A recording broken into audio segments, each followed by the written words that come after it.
projects at Marmagova Port, PM Gati Shakti projects at Cochin Port. Speaker will be Sri Rajesh Menon, Associate Director and Subject Matter Expert, DP, IIT, Logistics Division, Ministry of Commerce and Industry. Again, we will be having the virtual after lunch break. After lunch break we will be having a virtual session on Gati Shakti National Master Plan portal, benefits for user agencies. Speaker Shri T.P. Singh, Director General, BISHE. We will be having the tea break, and then that will be the end of the first day session, followed by the port visit. On second day, we will be having virtual address on road connectivity. Speaker will be Sri S.P. Singh, IPS Joint Secretary, IAHE and Logistics, MORTH. Then on the second day, there will be the road connectivity issues. Moderator will be Sri Jeetan Sikwera, Director, KCCI panel.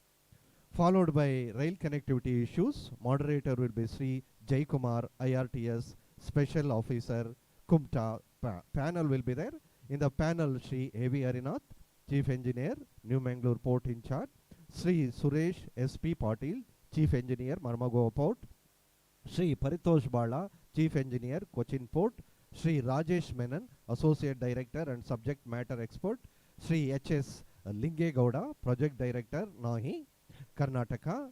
Then NHAI representative from Goa, Captain C. Swami, Director, Karnataka Maritime Board. Sri Abhay Barve, Deputy Hydrographic Surveyor and Captain of Ports, Panaji. These are the 2-day session programs.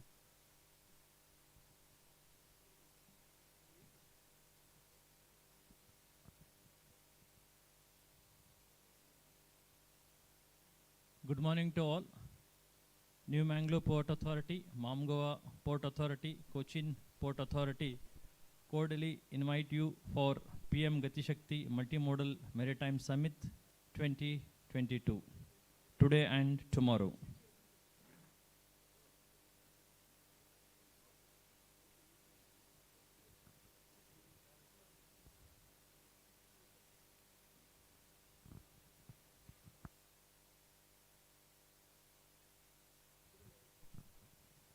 Honorable Prime Minister Narendra Modi launched PM Gati Shakti 100 lakh crore National Master Plan for multimodal connectivity in October 2021 to develop infrastructure to reduce logistic costs and boost the economy.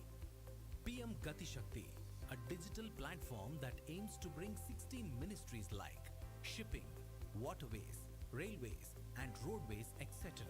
together for integrated planning and coordinated implementation of infrastructure connectivity projects.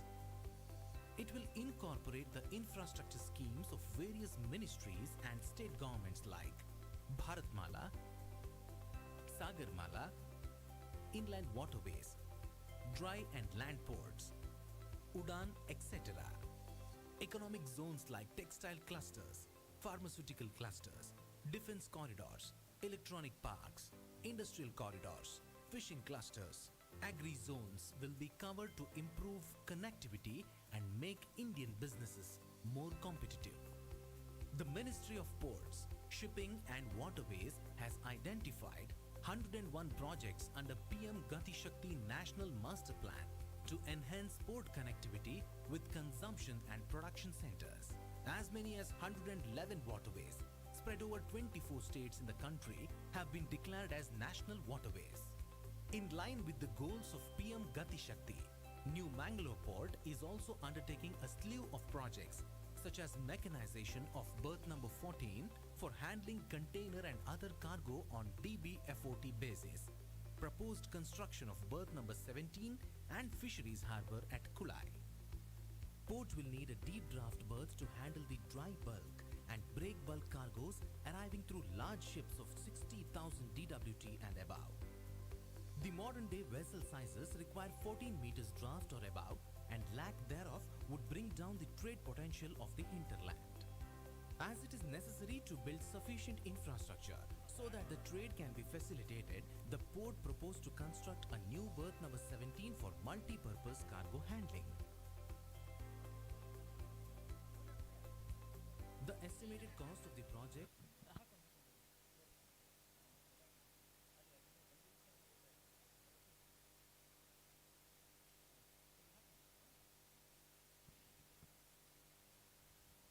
A very good morning all.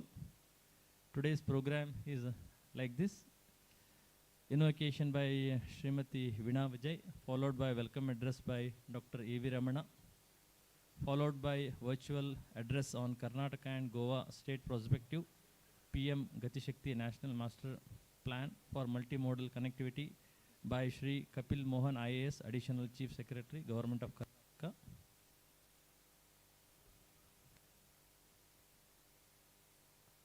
Then followed by a session on PM Gati Shakti National Master Plan for Multimodal Connectivity. Speaker is Shri Vinit Kumar IRS SC, Chairman Multimodal Connectivity Committee for Ministry of Port, Shipping and Waterways.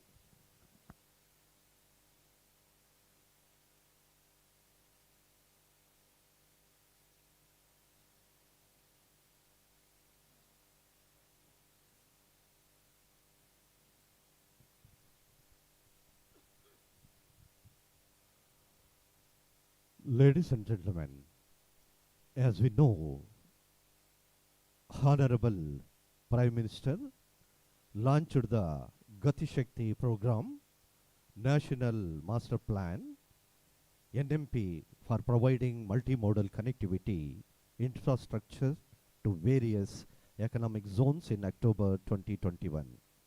It envisaged to achieve the overall objective of development.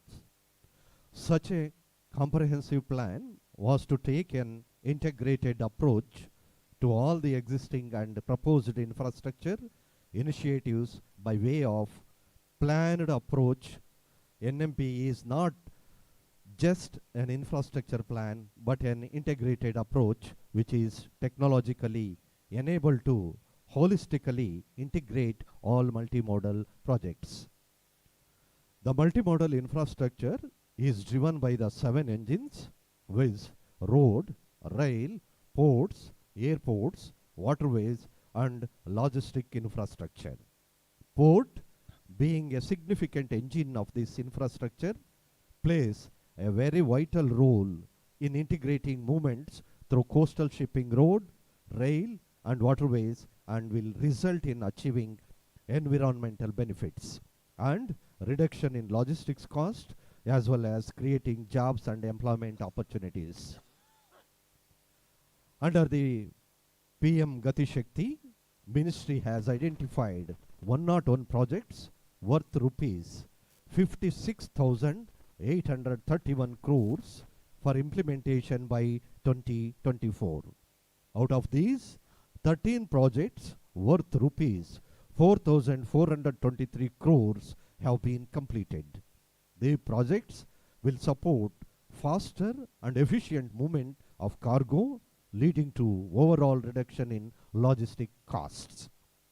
To bring greater awareness about Gati Shakti and its objectives among all the potential stakeholders, Ministry of Ports, Shipping and Waterways has decided to organize a regional level PM Gati Shakti Multimodal Maritime Summit 2022 in all major ports and IWAI in the month of October and November 2022. The PM Gati Shakti Multimodal Maritime Summit 2022 is being organized by all port authorities at the regional level with participation of non-major ports, state maritime boards, road departments, railway departments, waterways departments, tourism boards, senior regional officers of all relevant central and state government departments, including representative from DPIIT. The duration of this event will be of 2 days with 2 sessions on each day of summit.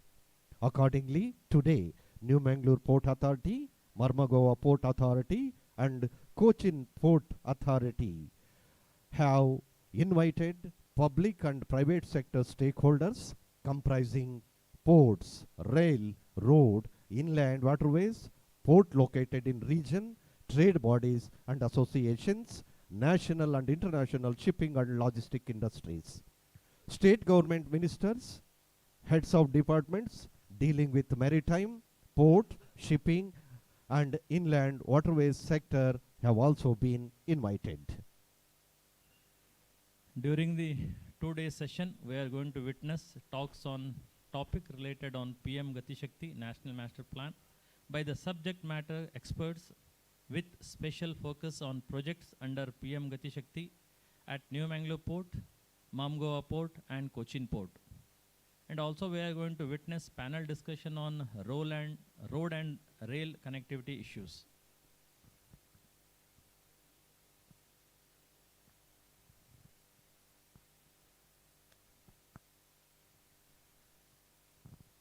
Under the Prime Minister Gati Shakti, our Ministry of Port, Shipping and Waterways has identified 101 projects worth rupees 56,831 crores for implementation by 2024.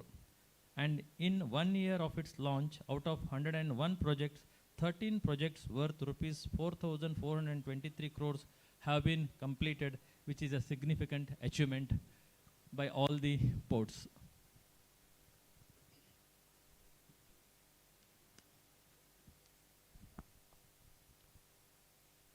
Ladies and gentlemen, New Mangalore Port Authority, Goa Port Authority and Cochin Port Authority cordially welcome all for this PM Gati Shakti National Master Plan for Multimodal Connectivity, Multimodal Maritime Summit 2022, anchoring development at port on 20 and 21st October 2022, being held at New Mangalore Port Authority Business Development Center, Panambur, Mangalore, Karnataka.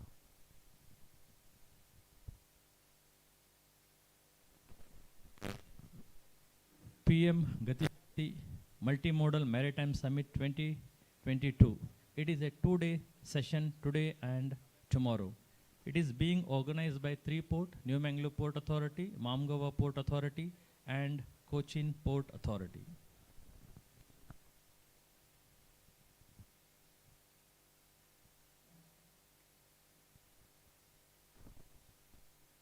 The programs as follows. Welcome address by Dr. A.V. Ramana, Chairperson, New Mangalore Port Authority and Goa Port Authority, followed by virtual address on Karnataka and Goa State Perspective, PM Gati Shakti National Master Plan for Multimodal Connectivity. Speaker will be Shri Kapil Mohan, IAS, Additional Chief Secretary, Government of Karnataka, and CEO, KMB and Chairman, Multimodal Committee for Port, Road and Rail Connectivity for Karnataka. Followed by the session on PM Gati Shakti National Master Plan for Multimodal Connectivity. Speaker will be Shri Vinit Kumar, IRS EE, Chairman, Multimodal Connectivity Committee for Ministry of Port, Shipping and Waterways.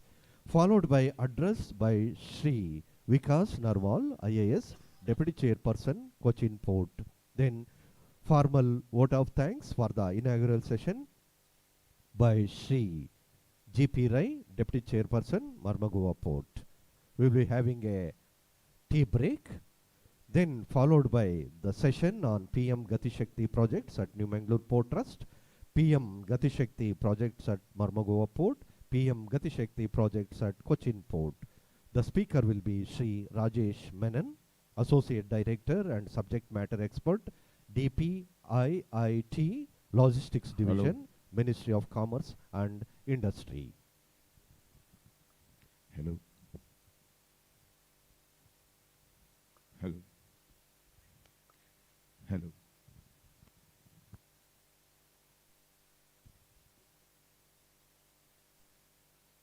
Hello. Check. Hello.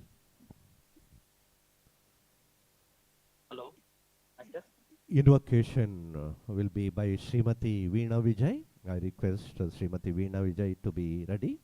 And also after the inaugural, after the day of inaugural, second day session we will be having.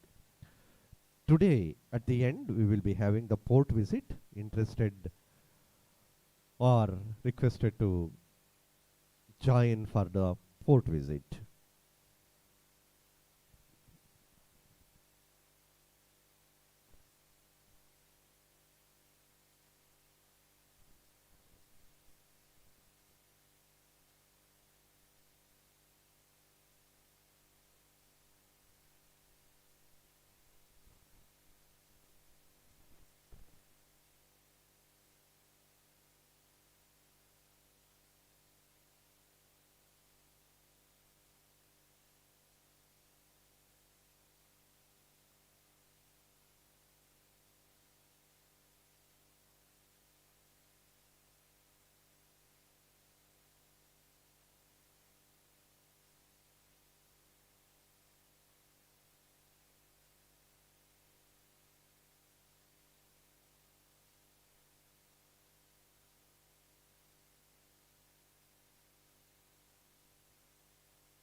Good morning, ladies and gentlemen. In a short while from now, PM Gati Shakti Multimodal Maritime Summit 2022 is going to start.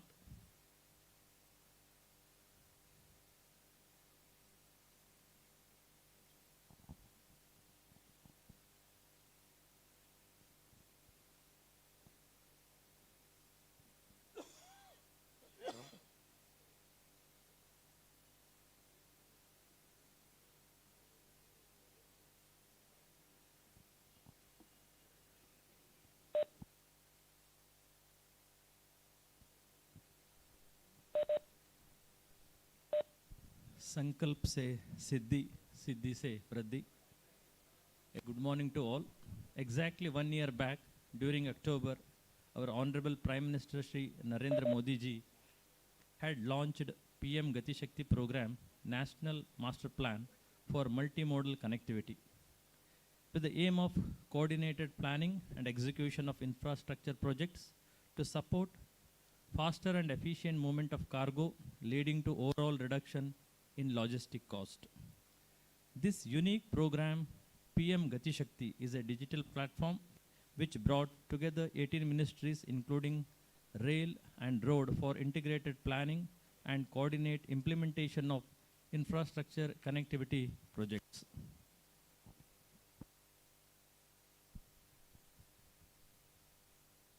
On this esteemed occasion, Multimodal Maritime Summit 2022.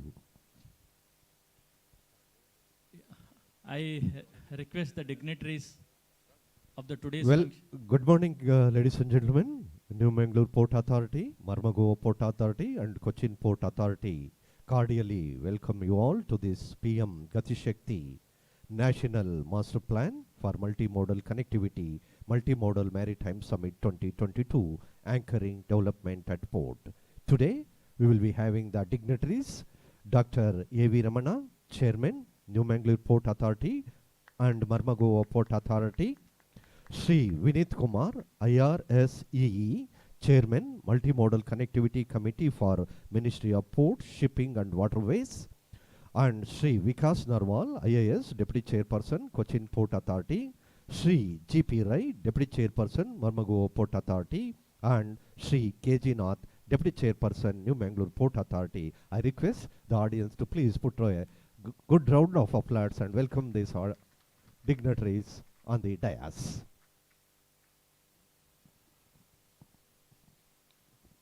Ladies and gentlemen, Honorable Prime Minister launched the Gati Shakti program, National Master Plan NMP, for providing multimodal connectivity infrastructure to various economic zones in October 2021. It envisaged to achieve the overall objective of developments. Such a comprehensive plan was to take an integrated approach to all the existing and proposed infrastructure initiatives by way of planned approach. NMP is not just an infrastructure plan, but an integrated approach which is technologically enabled to holistically integrate all multimodal projects. The multimodal infrastructure is driven by the 7 engines, which road, rail, ports, airports, waterways and logistic infrastructure. Port, being a significant engine to these infrastructures, plays a vital role on International Master Plan for Multimodal Connectivity, Multimodal Maritime Summit 2022. We cordially welcome all of you to this occasion. We will begin the program with the blessings of the God, invocation by Srimati Veena Vijay. I request Srimati Veena Vijay for invocation.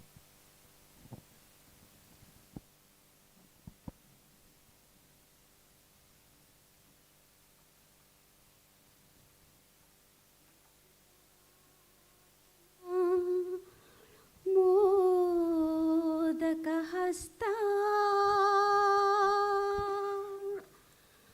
चामरकर्ण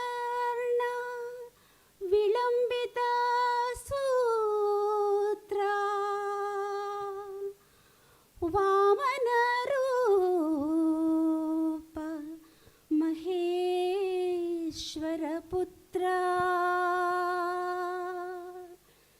विघ्नविनाशकपाद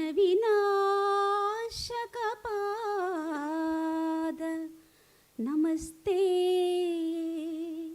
नमस्ते नमस्ते नमः. Thank you, Srimati Veena. Ladies and gentlemen, PM Gati Shakti is also known as National Master Plan for Multimodal Connectivity, is an Indian mega project worth 1.2 trillion US dollars to provide competitive advantage for manufacturing in India and over China.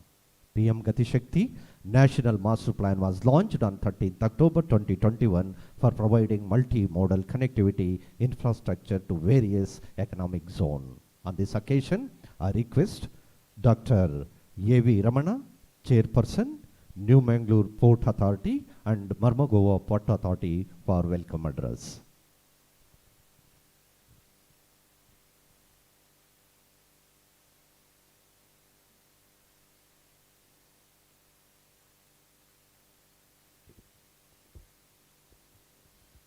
The chief guest of the occasion, Shri Vinit Kumar, who is also domain expert and an expert on this specific topic.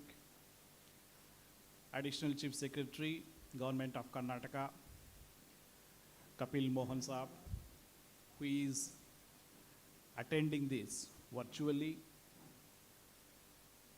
Deputy Chairman, Cochin Port, Deputy Chairman, Marmagawa Port, and my colleague, Mr. Nath, HODs, officers of Mangalore Port, Cochin Port, and Goa Port, friends from e-media, stakeholders of the port community,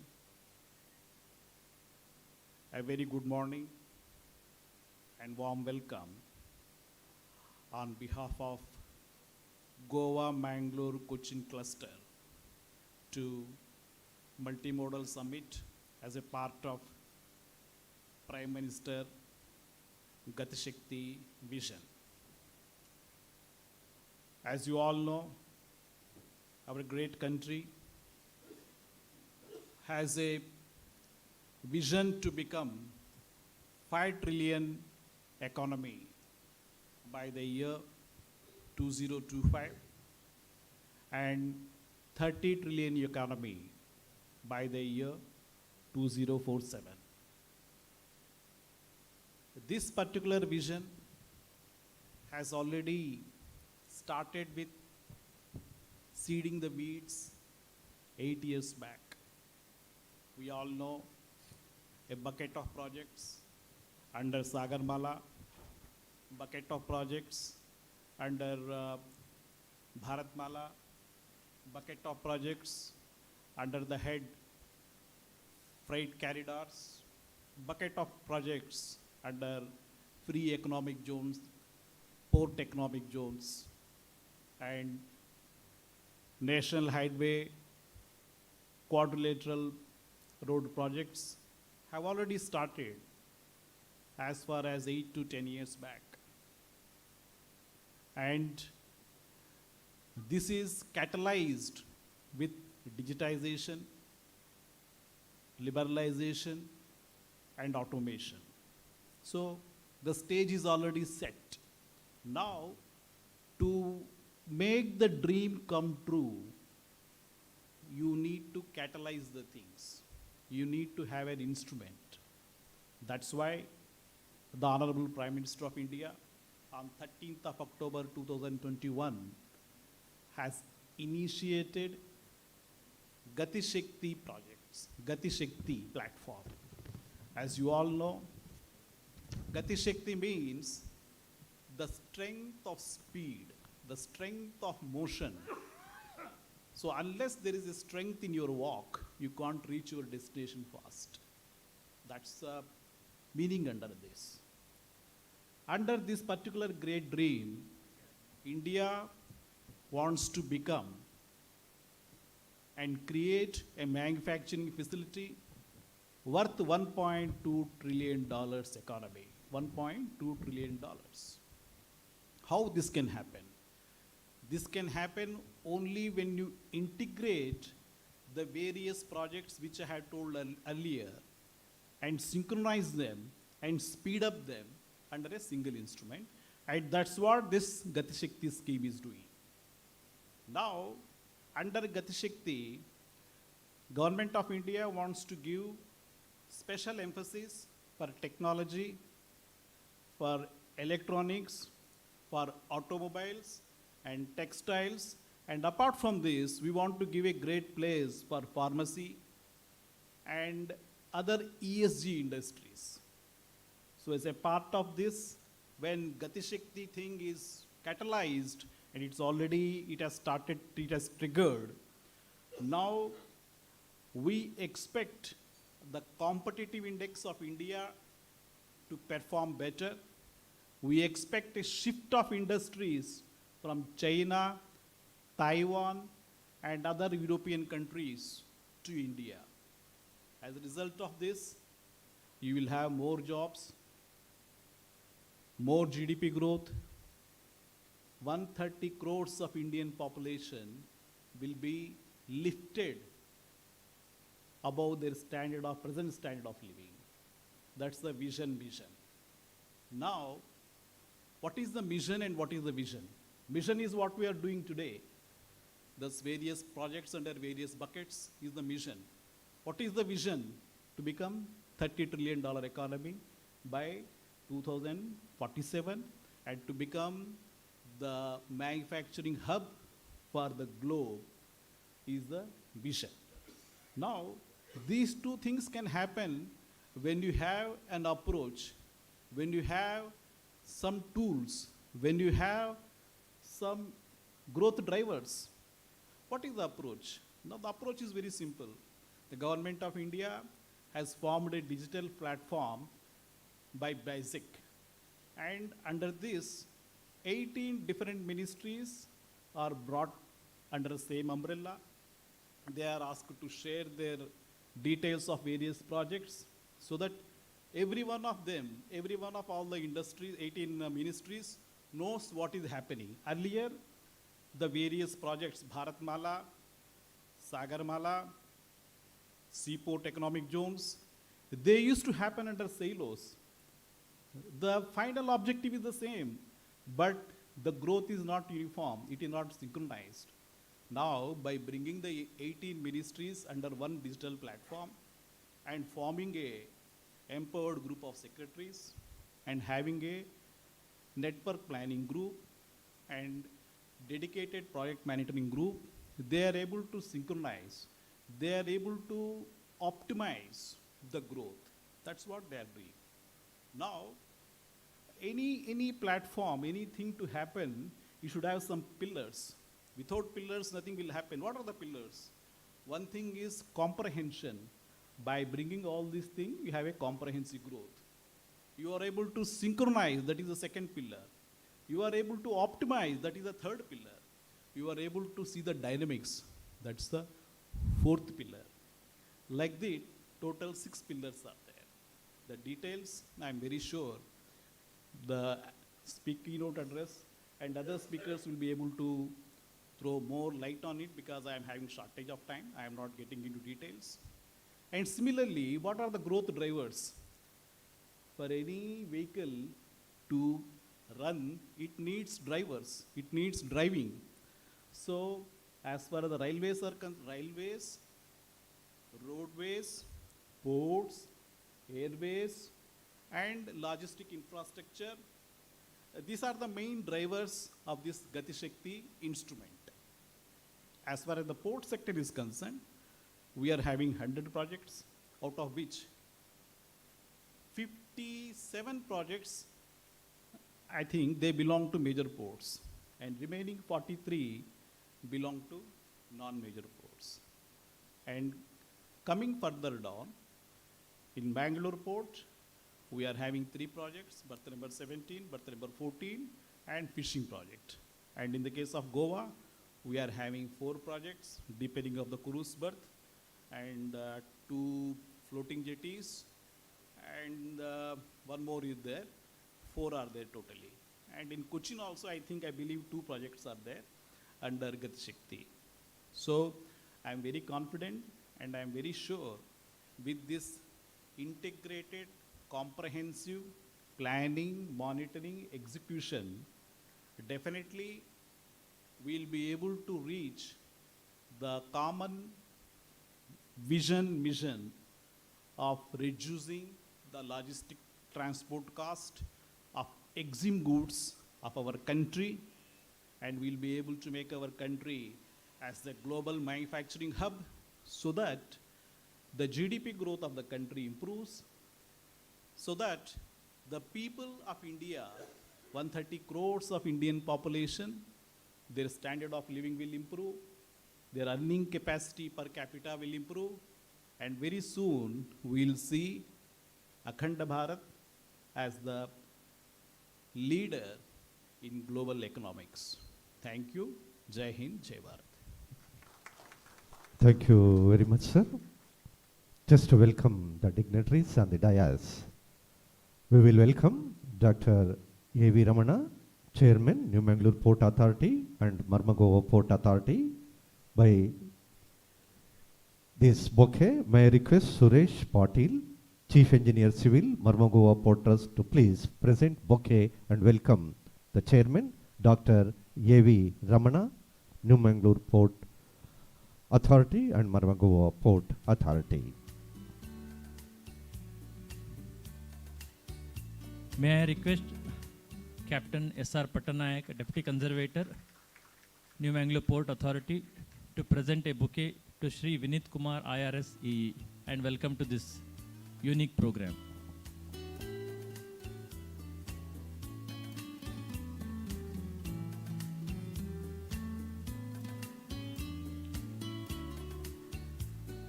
May I request Shri Satish Varnakatte, CME, to please welcome Shri Vikas Narwal, IAS, Deputy Chairperson, Cochin Port Authority.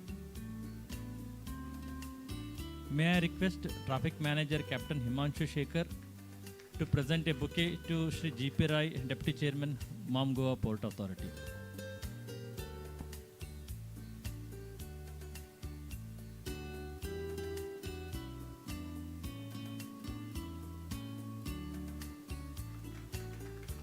May I request Shri Harinath, Chief Engineer Civil, to present a bouquet to Shri K.G. Nath, Deputy Chairman, New Mangalore Port Authority.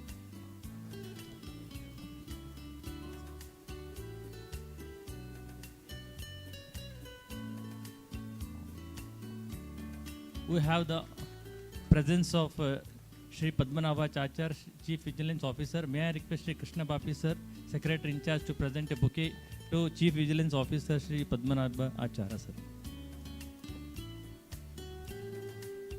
Thank you very much, sir. Well, ladies and gentlemen, formality. May I request the dignitaries to please light up the lamp and move ahead, because we are having the virtual address on Karnataka and Goa state perspective, PM Gati Shakti National Master Plan for Multimodal Connectivity. May I request dignitaries to please light the lamp and inaugurate this summit.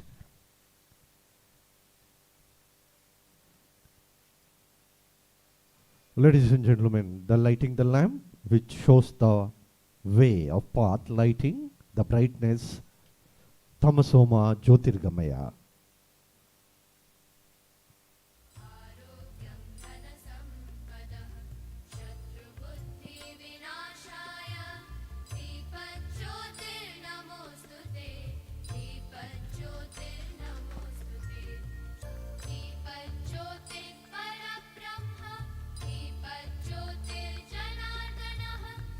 The dignitaries, Dr. A.V. Ramana, Sri Vikas Narwan, Sri G.P. Rai, Sri K.G. Nath, Sri Vinit Kumar are lighting the lamp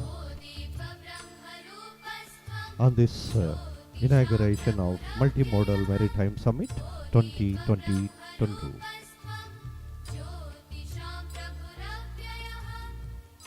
Thank you very much, sir. Well, ladies and gentlemen, as scheduled, we will be having the virtual address on Karnataka and Goa state perspective, PM Gati Shakti National Master Plan for Multimodal Connectivity. Speaker is Sri Kapil Mohan, IAS, Additional Chief Secretary, Government of Karnataka, CEO, KMB and Chairman, Multimodal Committee for Port, Road and Rail Connectivity for Karnataka. My request, Sri Kapil Mohan sir, IAS, Additional Chief Secretary, Government of Karnataka, for the speech on Karnataka and Goa state perspective, PM Gati Shakti National Master Plan for Multimodal Connectivity. Ladies and gentlemen, please welcome Sri Kapil Mohan, IAS. Thank you.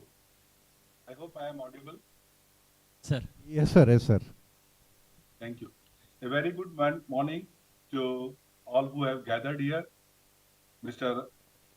Ramana, the chairman of NMPT and Mangalore Port Trust. Mr. Vinit Kumar, chairman Multimodal Connectivity Committee, Ministry of Shipping, and Shri Vikas Narwal, Deputy Chairperson of Cochin Port Trust, and my colleagues from the maritime community, business, and other stakeholders who have gathered for this presentation. First of all, my apologies for the virtual address, but since I wear quite a few hats, I hope you will excuse me. Secondly, I would like to say that I'm very, very genuinely pleased that we are taking part on this very important project of which the state government as well as the central government has been working on it. It is not one of the usual government programs. It's a blueprint for our future. And this plan will determine for next 1 or 2 decades as to what is going to happen in the maritime sector on the west coast in this particular portion which extend to this maritime states. Friends, something about my Karnataka is said specifically twice about Karnataka and Goa. Karnataka has 320 kilometers of coastline, and we have 1 major port where you are all sitting right now, and we have 13 notified non-major port states. And we have a very developed hinterland, but we have a natural barrier of Western Ghats. And I do admit, as I have done in many other forums, that we have been a laggard in this. But I can assure you that after setting up the maritime board in the last 2 years, we have tried to catch up, and as the facts would tell you that we are reaching our rightful position, or maybe we have crossed that. Now, setting a perspective to the Gati Shakti plan, our honorable Prime Minister has given a very stiff target, and he talked about 5 trillion economy, and people had some thoughts about this. Gati Shakti is one of the key components of that very same 5 trillion economy. And I'm very proud to say that the Chief Minister of Karnataka has already committed in public forum, and we are working on towards it, that out of this 5 trillion economy, we as a state take upon ourselves to contribute at least 1 trillion dollars. So that's a very stiff target which our Chief Minister has committed himself, and I assure you that all the wings are working into that. One of the key components of Gati Shakti, of course, is to open up our prime trade post and thereafter connect the same to our economy. As you all know, if we see our past, inward looking, but if you go very, very fast, we were actually a very open country. And at one time, India had a very large share of merchandise trade. But now we need to achieve this target. We really need to open up our borders in more sense than one. And this is a big activity to which we are contributing. We have taken plans to upgrade our existing minor ports in a big way, launch greenfield ports, and then connect them to the existing infrastructure and hence to the hinterland. And we think that the potential traffic could as well go, is a ability to go cross 100 MTPA in years to come. And in that direction, we have been working. Now, this will not happen unless our ports are connected by road and rail to the hinterland. If you notice, those who are familiar, you will know that our coast is a narrow strip between Western Ghats and the coast, but it has been, infrastructure on this is very strong. We have a 4-lane national highway, we have Konkan Rail, and we must give credit to the foresight of our predecessors who actually have contributed on the capital formation of the Konkan Railways. I mean, Konkan Railway is half railways actually, half is the state governments of Maharashtra, Karnataka, Goa, and Kerala. So that is funded by this. But what we seem to have missed is to connect these to the hinterland, where the economic activity resides. As far as Karnataka is concerned, we have one near Hassan, which has certain limitations on accounts of gradient and other issues. And then in the Goa side, we have one which is stuck on account of environmental issues, on account of, and the work seems for that 4-laning is near between Belgaum and Lodha has been stuck for quite some time. We have, while preparing the national plan for the Karnataka, we have identified 14 major road connectivity projects. Already one project is under implementation. For 9, DPR preparation is to start very shortly. For 4, we are establishing feasibility. As far as the 8 rail connectivity projects are concerned, 6 pre-feasibility has been done, and one of the most important links which we feel, that is the Hubli-Ankola link, I am very glad to say, has seen light after a long gap, and there is action on that part, and we are very hopeful that work on that will start in a year or so. This will be truly a game changer. This is going to link our coast to the mineral-rich northern Karnataka, which is hitherto suffers from a logistics deficit, which translates into higher cost of transportation, making the industries there uncompetitive for national and the international market. That distortion would be addressed if we go by this. And that is why I said that this is one of the game changers which would happen when this line is set up. I would not like to bore you with the names of all the ports and projects and all. There is going to be a presentation which is going to be made, and I'm sure those details will be shared to you. But I want to tell you that on the road front as well, not only the bits of roads which are near our ports are being upgraded, but also we are going for four laning on 2 or 3 stretches of uh, roads, which would connect the hinterland of Karnataka, being particularly north and central Karnataka, to the coast through 4-lane roads. Now that would be supplemental activity. With this, we feel that the multimodal connectivity which our Prime Minister has been emphasizing, we would be able to move towards that. Apart from the very core infrastructure which I have talked about, there are 2 other initiatives which we have done. One is to float request for proposals for establishing of a greenfield port. These are already out, and I'm very happy to say that we had significant investor interest in that. And one port is already under implementation of 5 MTPA, which is near Honavar. Now, apart from this, we understand that we will have to move for ease, trouble-free, interoperable transportation networks.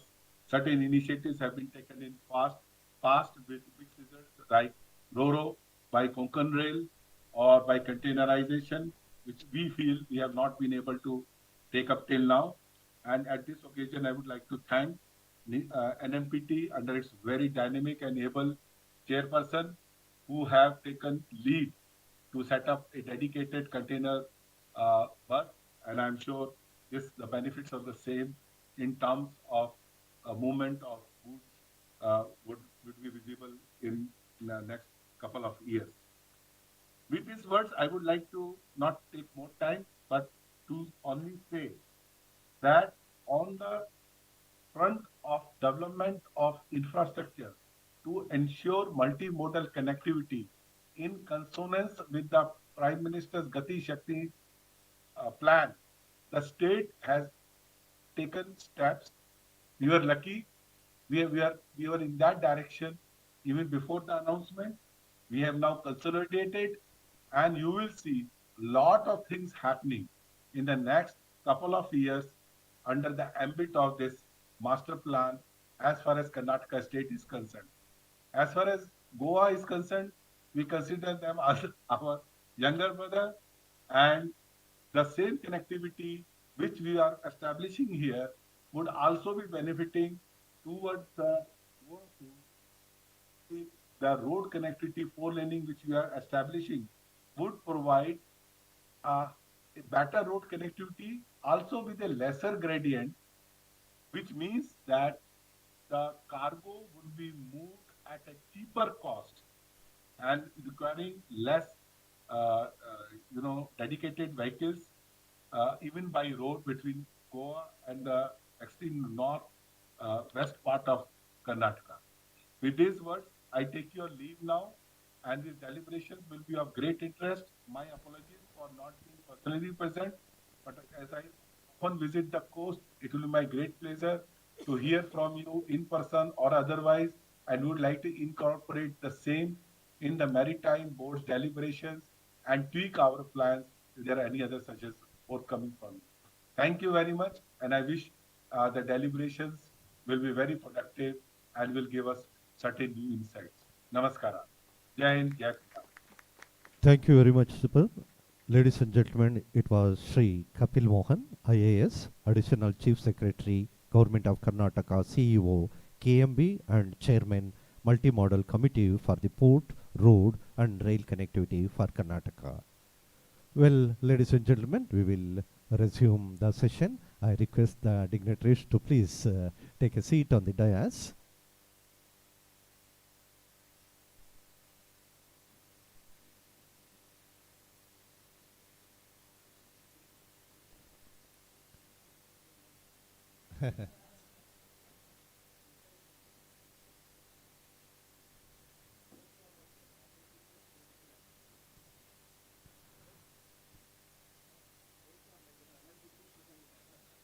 Well, ladies and gentlemen, Dr. A.V. Ramana, Chairman, was mentioning the 6 pillars of Gati Shakti.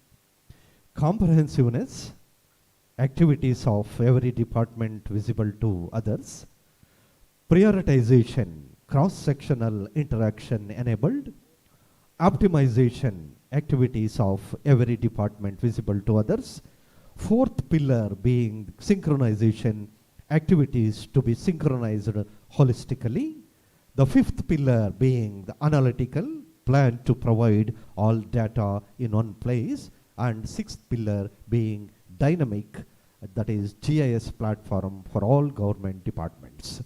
Friends, continuing this session, there will be a talk on PM Gati Shakti, National Master Plan for Multimodal Connectivity. Speaker is Sri Vinith Kumar, IRSEE, Chairman, Multimodal Connectivity Committee for Ministry of Port, Shipping and Waterways. My request, Sri Vinith Kumar ji, for this. Speak on PM Gati Shakti, National Master Plan for the Multimodal Connectivity.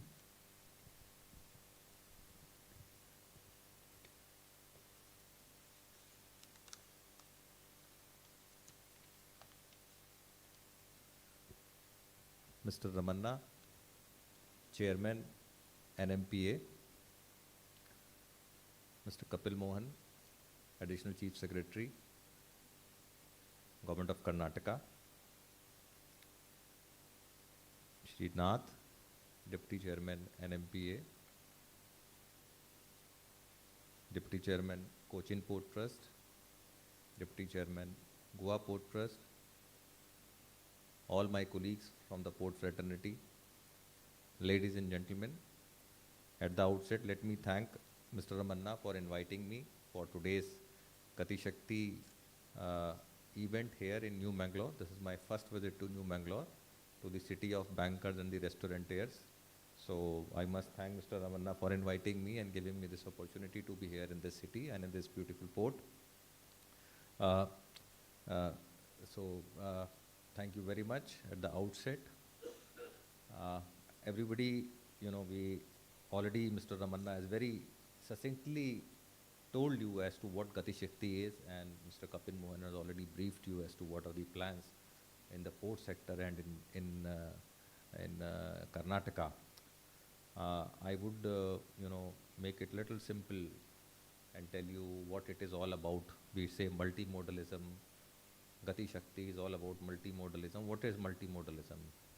Now, when suppose you want to go from here to Bombay or let's say Goa, so you have an option. You can, take out your car, put in your luggage and maybe drive down to Bombay. So it will take you some whatever,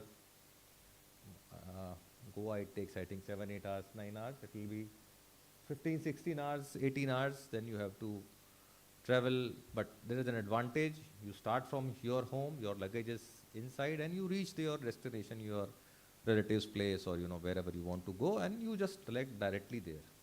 Fine, but it takes a lot of time, it takes a lot of energy, it takes a lot of effort on your part. You have to drive, or driver has to drive, all that. So it's little expensive, it is time consuming. Other option is you go, start from your home, take a taxi or something or an auto, you go to the airport, as you enter, we will ask you where is your ID card, where is your ticket, show me. Then you enter again, then you say, okay, scan your luggage, okay, go in, board the flight, get over on the other side, again take a taxi, reach your home. This is multimodalism. So you went from one mode to another.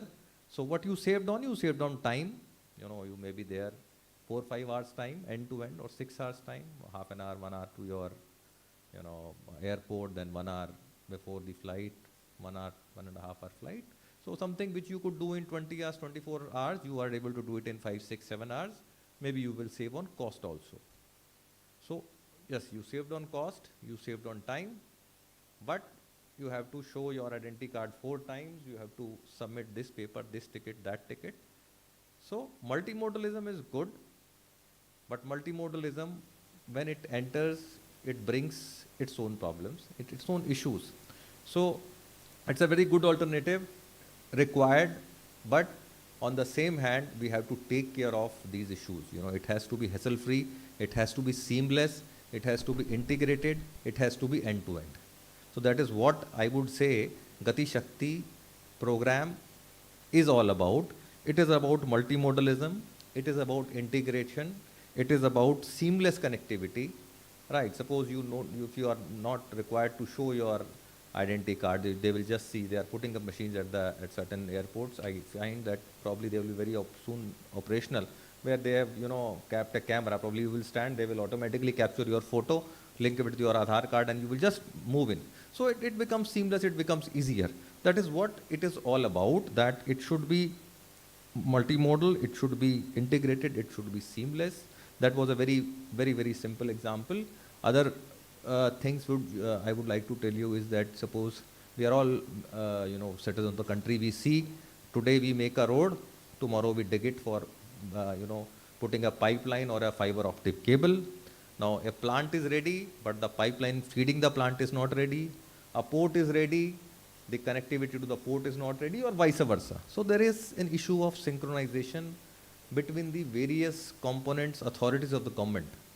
Of course, these authorities are there, they are required, each has its own role to play, but somewhere there is, you know, lack of synchronization. Had it been known that yes, this cable or this pipeline is going to come, we could have planned for it, you know, we could have had a utility corridor or things like that. So this is what is, you know, what is all required. Now, there is a road, road is made by national highways, then state highways, then panchayat. So, but ultimately as a user, you would like that when you come out of your house, you have a good road, and when you reach a destination, the road is good. But, you know, there are 5, 6 different agencies, state agencies, central agency, PWD, everybody is working. Now, if one of them doesn't work, or beach mein, if there is a gap, see, the whole purpose is lost. So end-to-end connectivity is not there. So that is what Gati Shakti looks into, all these things, you know, synchronization, you know, multimodalism, seamless connectivity, what this is all about. Last year, our Honorable Prime Minister, you know, gave this gift to the country in Azadi Ka Amrit Mahotsav, and today, you know, it has completed one year very, very recently. Just coming to the more about the sector, I would say that I had the opportunity. I would just clarify that I am the ex-chairman of that committee. I just left my charge few days ago. So I was given the opportunity by the ministry to head the committee, which looked into putting all this data. Now, if you see, when I was talking that there are so many different departments, how do you coordinate? There are 16 departments in the government itself. Then there is state government. Then there is, you know, below that there are panchayat or so many things. How do you coordinate? It is very difficult to coordinate between 16 departments. I want to lay a pipeline, he wants to lay a cable, I want to make a road, somebody wants to make a port, somebody wants to make a railways. How to coordinate? It was not humanly possible. That is why we took the help of technology.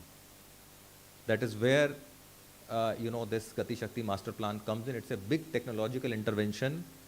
ISRO has been brought in, and the Bhaskaracharya Center, which is an arm of ISRO, BISAG, and as we understand it, other port people, because I have been interacting with all the port officers, you know, when uploading our data. So we brought in BISAG, and the BISAG, and they interacted with all the departments, ports, state maritime boards, NHAI, railways, you know, everybody. And all the information, all the data has been brought. You have your road networks on it, you have your rail networks on it, you have your pipelines, then you have all our port information, what are the berths, what cargo is being handled, what is the parameters, how much time it is taking, what is the revenue. Everything has been brought on that platform, and this is visible to everyone. Now, if I am planning a port, if I am planning a road, I should see there is a port. If I am planning a railways, I should see whether there is a road already existing, whether it is saturated or not. So all this information has been brought on that platform, and it is available to all the government agencies to see. So that is the first step towards, I would say, integration. That is the dissemination on availability of information to all. Second, and it needs to be taken forward. We have, as of now, around 700 different layers. So if you want to see roads, you can simply see all the roads. You want to see what are the roads connecting to NMPA or Goa or any other port or Calcutta port, you can see. What are the rail connectivities, you can see. What are the pipeline connectivities, you can see. So there is a lot of information. Of course, it needs to be further, refined and converted into the useful knowledge as to who needs what. This is a process which is going on. As I told you, we are all working in port sector.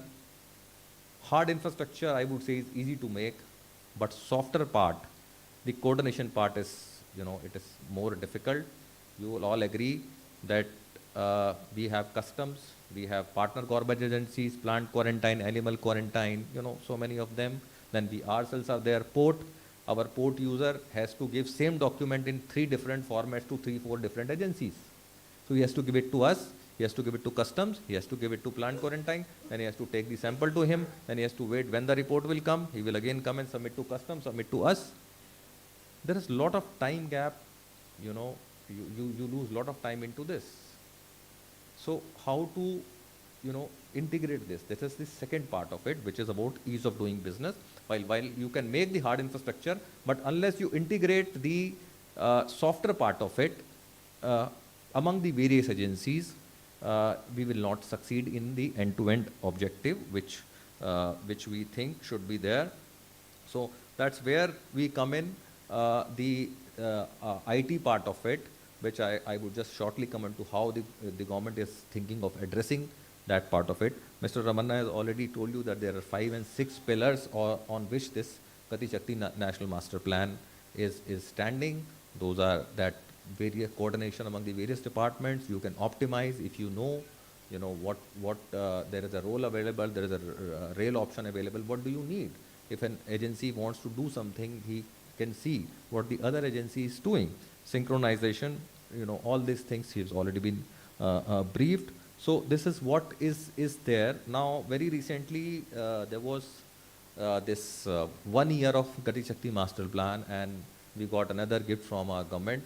That is the National Logistics Policy, NLP, which was inaugurated by our Honorable Prime Minister. And I will just tell you one number that the Honorable Commerce Minister said that if we are able to reduce by our logistics cost by 5%, we will gain around 10 lakh crores in a year, which is a huge amount. Now, how do you do that? This is what, what the National Logistic Policy says. So there are 2-3 fundamental pillars in the National Logistic Policy, and where I left in the Gati Shakti program that you bring a portal, you make a portal, you have this all the information, but what do you do with this ultimately? And how do you do? So that's where the National Logistic Policy comes into picture. The National Logistic Policy also says, yes, you should make good infrastructure. Services is very important. There's a lot of importance on services. When we call of services, it speaks of digitization, use of technology, data-driven decision making. It speaks of processes, change in processes. We may have digitization, but if we continue with the same chain of processes, probably it is not digitization. It is just converting that manual system into a digital system, but the number of layers, the number of people you have to go, or number of the tables you have to move remains same. That is where the process simplification comes into picture. So it is digitization, process simplification, and regulatory framework. So regulatory framework is important. Like earlier, many airports you used to show your boarding pass when doing the security. Now it is not required at many airports. So you do change the rule. It is not required. In port sector, we have done so many things. So many documents which we have said, okay, it's not required because we know it is there. Now RFID is one example. Earlier, everyone used to show his, driver used to show his paper, everything. Now you don't require. Just show one card and you are in. So you change the regulatory framework. So unless this simplification comes, it is not possible. So the emphasis in the National Logistic Policy is on creating infrastructure, which is being taken care of by the Gati Shakti Master Plan. Improvement in services in the 3 pillars: processes, digitization, and improvement in regulatory frameworks. And last but not the least is the human resource. See, for running all these systems, for integrating this, for this kind of cross-sectoral understanding, when you are working in a port is, I would say, is a very good example of cross-sector working. It's maybe one of the organizations. I come from a different organization, Railways, but this is one organization, and I find that you get experience across so many sectors. You are interacting with the road user, you are interacting with the rail user, you are interacting with the shipping line, you are interacting with the pilot, then industry. So you get, this is a very unique experience, but other sectoral people may not have that experience. So there is a need to have human resource, train people in the logistics sector who can, understand and operate and, improvise upon these system. There is a very clear master plan in the logistic policy called CLAP, where, this thing of cross-sectoral, how these different sectors will come together, how they will work is already made. They have come up with a ranking system also, which is called LEADS, logistics. It's basically defines as to how your, what is your status in the logistics framework. It sees where you stand on infrastructure. It is primarily for the states. They give a ranking to the states. So around 17 states have already come on this. So they see how good infrastructure you have, how are your services, and how is your regulatory environment. And they have some 17 parameters. So on those 17 parameters, they will, judge or evaluate you, and then on this evaluation, they will give you a ranking. So it's sort of, it's kind of a learning process. We can always learn if somebody is number 1, somebody is number 5, as to what he is doing, as to how we can also improve and go there. So this kind of system has been introduced. All of us are aware that port sector has done excellent work as far as digitization is concerned. PCS 1X has been a very, very successful intervention where all the various port users have come on the same platform, and not that they have to conform to our standards, but by API integration they can latch on their own systems to our platform, which is a very, very free kind of environment. So that's why it is so successful. We have all this EDOs coming on this, all the money is being transacted in the digital format. So taking probably cue from that, I would say, because we have had this discussions when this was being done from IPA side, that ULIP, a integrated platform, United Logistics integrated platform, is coming up, where all these 7 nodal ministries, which are primarily there in the infrastructure and service sector, roads, railways, ports, customs, DGFT, they are all coming. And all our systems like our PCX1, ICE gate of customs, FOIS, DGFT system, they are all coming on one level. And this is to give an end-to-end solution. What I said in the beginning, that a user has to file 4 different documents to different agencies to get his work done. So probably this is an attempt where all this will be integrated, that if you given a document to your rail operator and he uploads it in the FOIS, then the document should automatically come to the port or to the ICE gate. He need not come and file the same document to the port. So it reduces his hassle, it reduces transaction time, because as of now, all your port people, that at times we wait for data to customs to come in, from customs to come in to clear our containers. So it happens very often. So we have all been struggling with PCX in the first phase for this only. So, all this is being thought of, is done. It is into action now, I would say.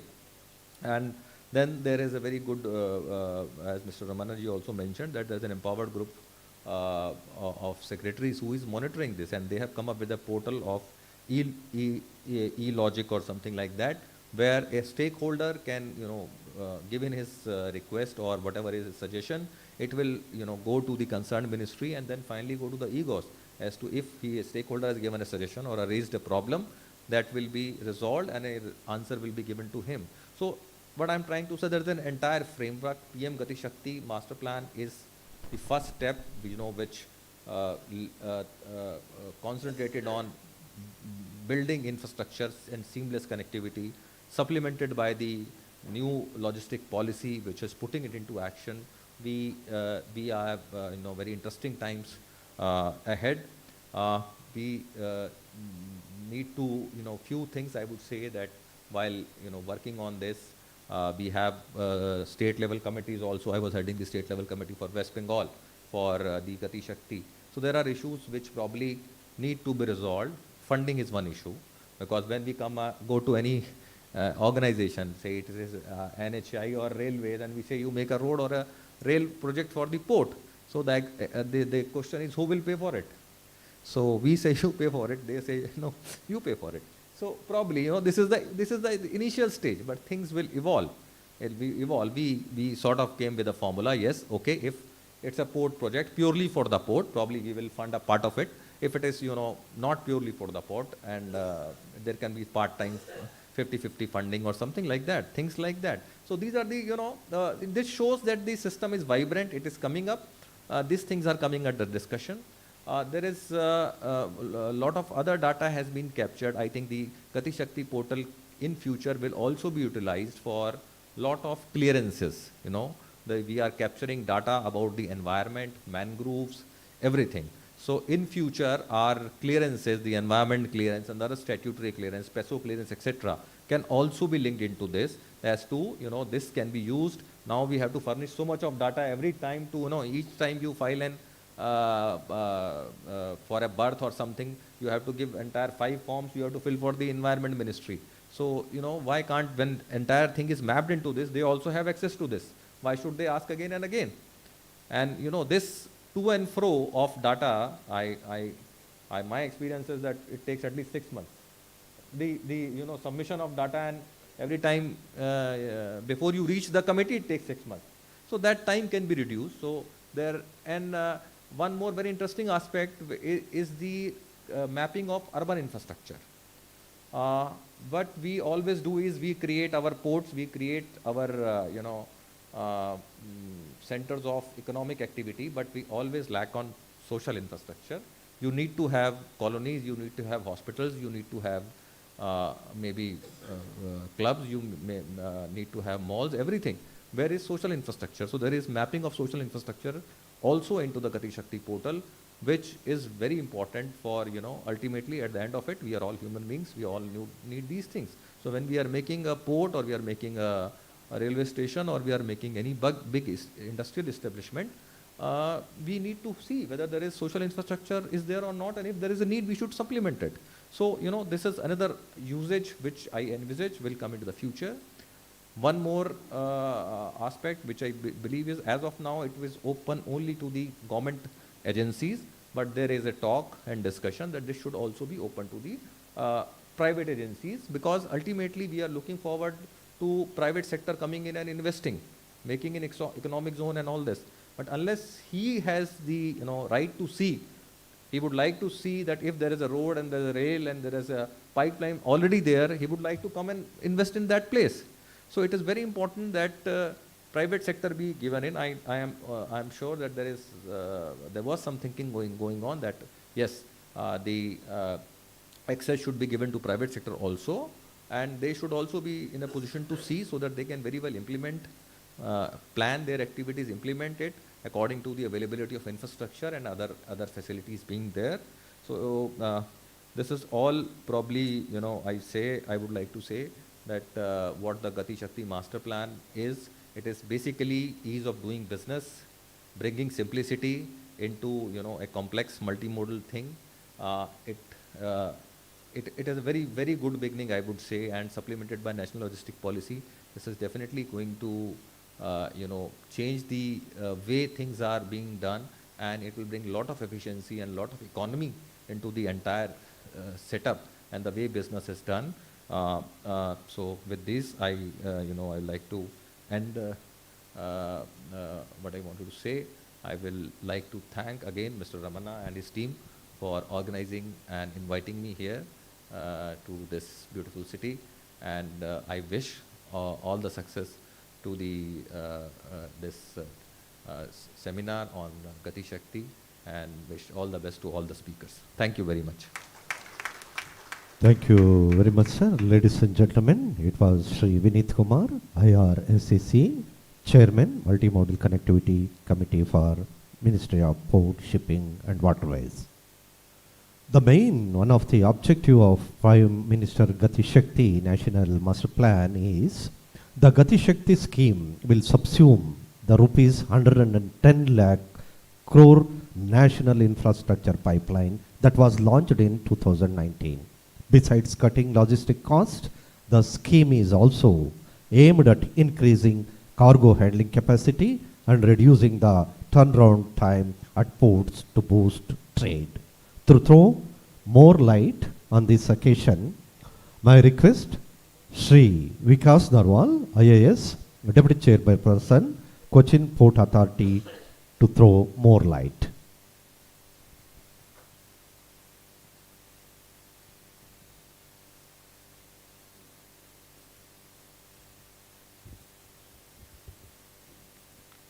Chief guest of today, respected Shri Vinit sir, respected Chairman, New Mangalore Port Authority, Ramna sir, my colleagues, Nath Saab, Rai Saab, my other colleagues from Cochin Port, from New Mangalore Port, from Mormugao Port, and other dignitaries who have been sitting here. Very good morning to all of you.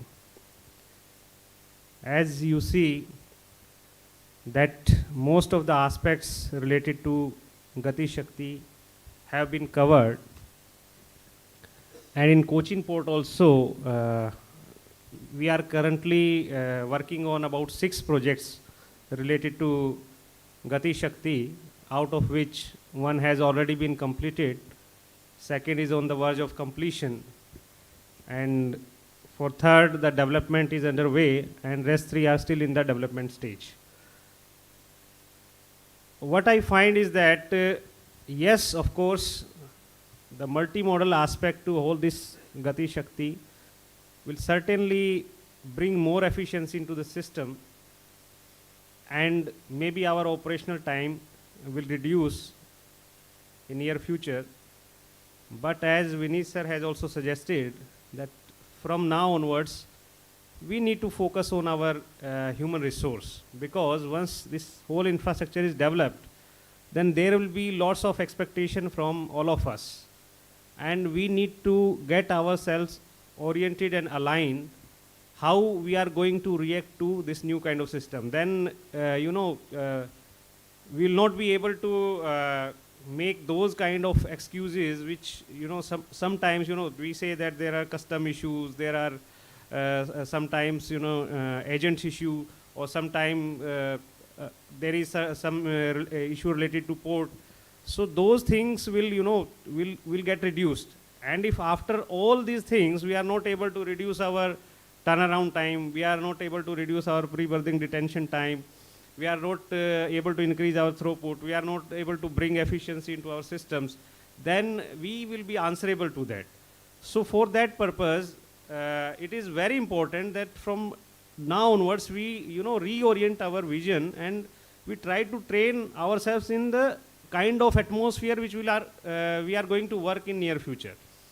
And for this purpose, the consultation and the feedback from the stakeholders is very necessary.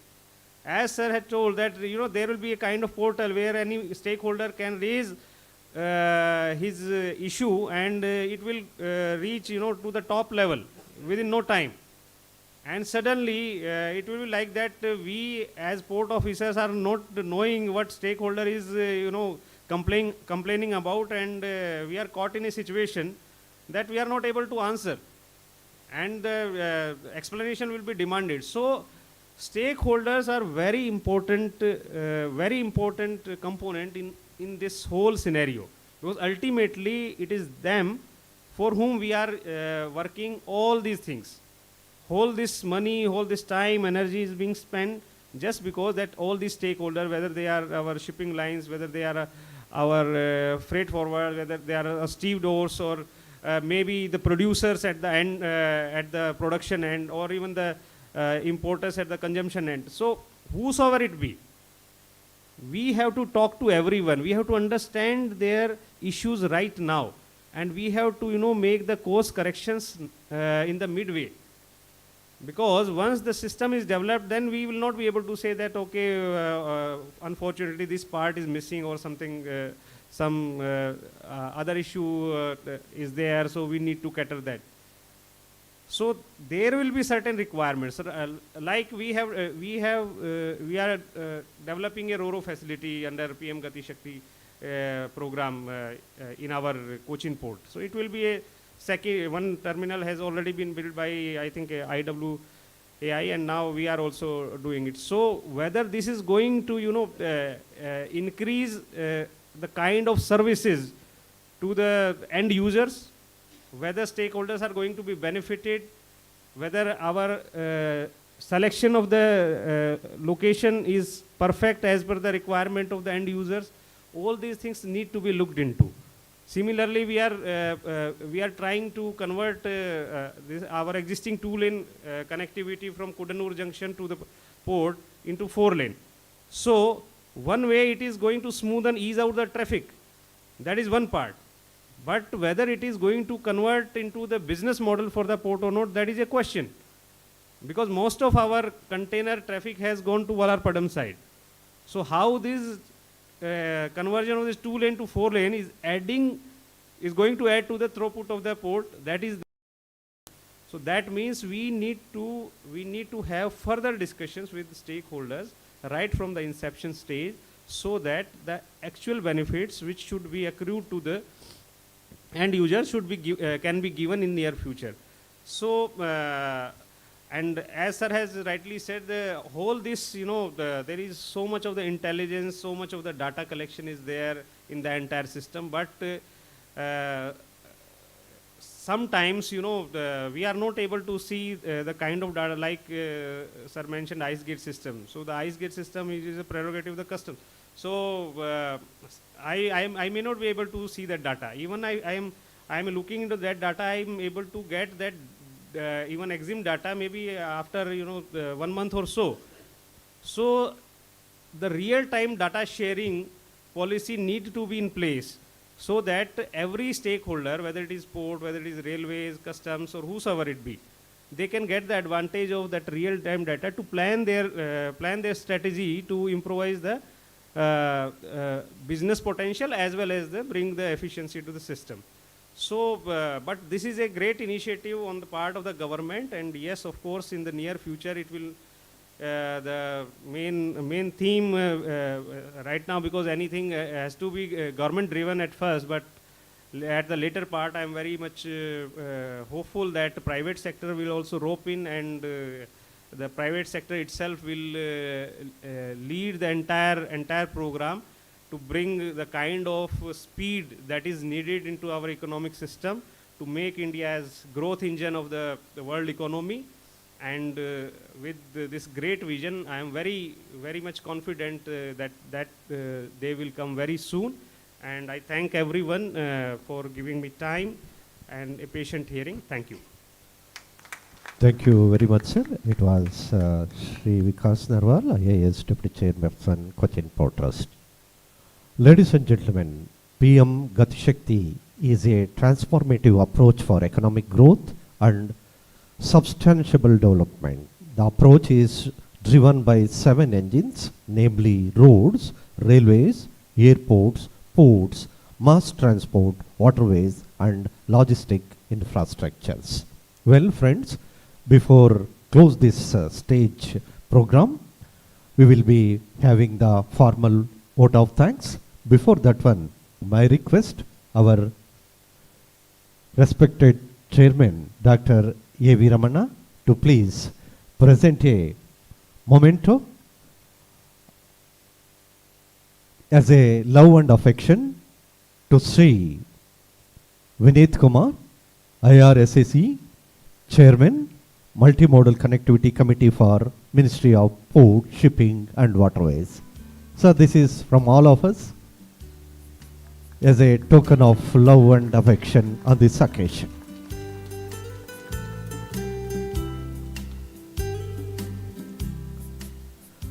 Well, friends, to draw a curtain, a traditional conveying the vote of thanks for this inaugural stage function, my request, Sri G.P. Rai, Deputy Chairperson, Goa Port Trust, Port Authority, to propose the vote of thanks.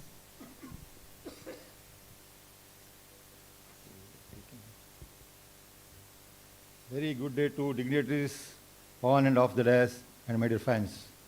It's indeed a matter of pride and privilege for me to propose a vote of thanks for this inaugural session of PM Gati Shakti Multimodal Maritime Summit 2022, jointly organized by New Mangalore Port, Marmagao Port and Cochin Port. This summit aims to bring greater awareness about the Gati Shakti digital platform and its objective among all the potential stakeholders. This portal, which brings 16 ministries together for integrated planning and implementation of infrastructure and connectivity projects, aim to boost the economic and overall development of the country through holistic outlook. Instead of planning and designing separately in silos, as was being done in the last 75 years, the project will be designed and executed by these ministries with common vision. This will result in achieving the reduction in logistic cost, environmental benefits, and creating jobs, employment opportunities. On this positive note, to move ahead with this summit, on behalf of the organizer, I would like to thank Sri Kapil Mohanji, IAS, for sharing his valuable insight on the state of Karnataka and Goa perspective, PM Gati Shakti National Master Plan for Multimodal Connectivity. I would like to sincerely thank Sri Vinit Kumarji for his enlightening session on PM Gati Shakti National Master Plan for Multimodal Connectivity. I would like to thank Sri Vikas Nerwalji for addressing about the port perspective about PM Gati Shakti. Further, I would also like to thank Chairperson NMPA, Dr. I.V. Ramana, for his unstinted support and guidance all through to make this event meaningful and successful. I would like to thank the stakeholders for their presence in large number, and we look forward their active participation in these 2 days of PM Gati Shakti Multimodal Maritime Summit 2022. I wish to thank print electronic media for widely covering this event and being a part of our success journey. My sincere gratitude to my colleague, Deputy Chairman, New Mangalore Port, Sri K.G. Nath, HODs, officers, staff of New Mangalore Port, Marmagao Port and Cochin Port, who have worked hard to organize this event and make it a success. Let us all pledge to make our sincere contribution for the vibrant and efficient port ecosystem that is ready to serve the growing need of the nation, its people and its economy. Thank you. Jai Hind. Thank you very much, sir. Ladies and gentlemen, Prime Minister Gati Shakti National Master Plan will take the confidence of India to the pledge of Atmanirbharata. This master plan will give impetus Gati Shakti to 21st century of India. We will have a small tea break. After the tea break, we will resume the session. I request all of you to please join for the tea for 10 to 15 minutes and please come back as soon as possible so that we can move on to the other section. The forthcoming session will be Prime Minister Gati Shakti projects at New Mangalore Port Trust. Tea will be served next adjacent to this hall. I request all of you to please join for the tea.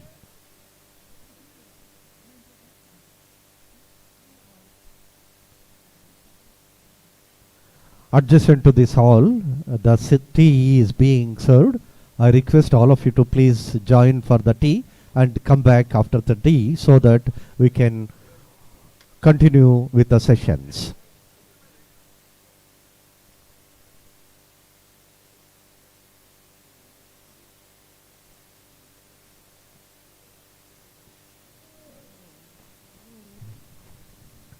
Yeah. I request all of you to please join for the tea adjacent to this hall and come back soon so that we can proceed with the sessions and continue and we can finish early. Yeah, there will be a lunch, of course, followed by the lunch will also be there before the afternoon session.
Port Authority, Marmagova Port Authority, as well as Cochin Port Authority.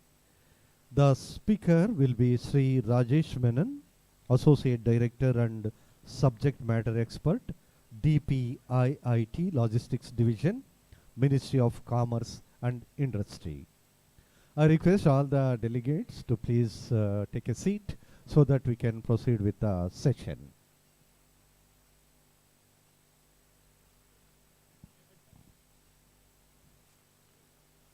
After these 3 sessions, there will be a lunch break. Afterwards, there will be a virtual session on Gati Shakti National Master Plan Portal, benefits for user agencies. Speaker will be Shri T.P. Singh, Director General, BISAG. Afterwards, we will be having a tea break and followed by port visit. Interested delegates and dignitaries who are interested to visit the port, they can please contact our traffic personnels for the port visit.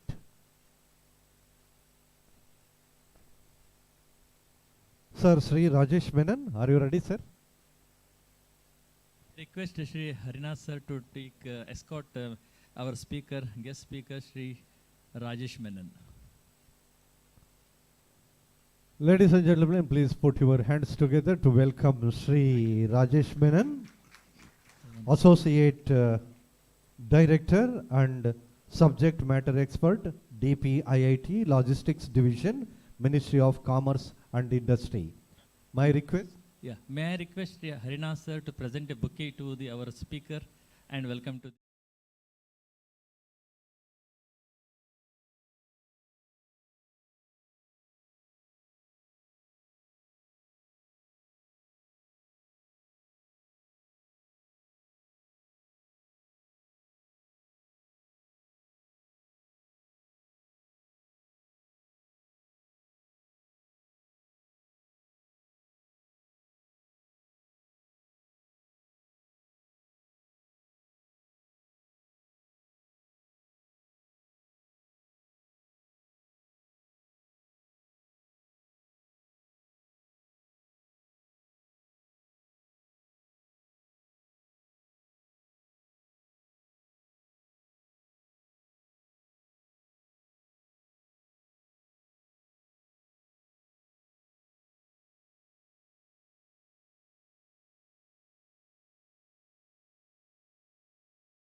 नहीं करता है. That means it's the Honorable Prime Minister through Gati Shakti has brought a simple solution for a complex problem. So what we have been talking about project management, things not happening, to a large extent is because log aapas mein baat nahi karta hai. So to prevent that, to create more communication between various ministries such that you have a benefit of timely decision making, which will enhance the project, is what is the philosophy of the Gati Shakti project. So going to the next, there is another dimension to Gati Shakti, on which I will be speaking in detail in due course. That is on the logistic cost. Now, a study done by Armstrong and Associates, which was later validated by International Monetary Fund, says that in India, the overall logistic cost is around 13%. So today in the morning, we were discussing about 5 trillion economy. So think about a 5 trillion economy is 13% logistic cost, which is a loss to the nation. So if we are able to, in the inauguration on the logistic policy by the Honorable Prime Minister on 17th of September, he has said that the target of us is that by 2030 at least we'll have to bring this logistic cost from 13% down to digital figures. Suppose if it is 9 in the next 5 years, you can imagine the level of money that it is going to generate in the system. So reduction of logistic cost is also correlated to the Gati Shakti program. So that is the reason that this slide is put together. So Gati Shakti and logistic policy goes together.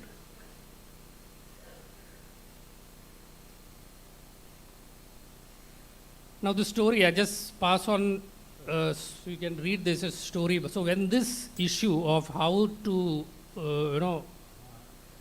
create the system of Gati Shakti, way back in March 2020, the cabinet note was circulated in which more than 1,000 projects were identified, which is called the National Master Plan projects. In that, Ministry of Shipping had asked all state governments and the major ports to identify specific projects. And from our list, that is from the Ministry of Shipping list, out of this 1,000 projects, there are 101 projects. Nearly morning they were telling 57,000 crore worth of projects. Among these projects were identified to be implemented at that time, way back in 2019, December 2019 to be precise, that this set of projects has to be completed by 2024. These 101 projects have to be completed by 2024. So with that objective, in March 2020, the cabinet note on national infrastructure national master plan projects was declared. This was followed that in that next year, in August 2021, the Honorable Prime Minister announced the program during his Independence Day speech. That is the first time that the world comes to know about this word called Gati Shakti. In November 2021, if you could remember that in November 21, Prime Minister launched the program in Delhi in Pragati Maidan, and I think a lot of us from here also had come to attend the program. This was followed by various sectoral events conducted by all the infrastructure ministries. And the sectoral event for the Ministry of Ports was done by Deen Dayal Port in Gandhinagar. That was the first step by which the Gati Shakti was spread across into the port community. But Gati Shakti attained a much larger picture from this period in 2021 to 2022, when we try to actually get into what is called structuring the Gati Shakti project. In the coming slides, I'll explain to you what is called the Gati Shakti structure. So as an impact of the structuring of the Gati Shakti, by March 2022, Honorable Finance Minister announced the 7 pillars of power, port, urban infrastructure, and dedicated funds for these projects under the budget of March 2022. Now then the last was in September 17th, when the logistic policy was announced. So this is that whole story. I'm going to tell you the whole story of it because you have the larger picture of when did it start, how did it start, how does it go forward. Now, what sir was explaining in the morning, I think Vineet sir was explaining this in the morning about the various aspects of the Gati Shakti framework, what we call this as a framework, is that as you know in project management there is always planning, implementation and monitoring. We need to plan. If a project which we call today in Sagarmala as under development project is project which is under planning. Project which is under implementation, which is already happening. And the third process is about how these projects are monitored, which project monitoring agencies monitor these projects. Now, what is the outcome of this? It is about time cost optimization, infrastructure. These are basic project management principles, so I'm not going deep into that. But output is faster economic centers through multimodal connectivity, investor opportunity.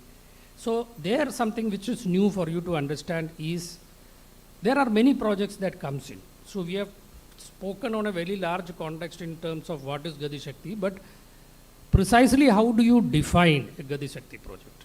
Suppose you want to build a building here, is it a Gati Shakti project? No, it is not a Gati Shakti project. So Gati Shakti projects have been divided basically on three criteria. First criteria is that the project has to be a multi-model project.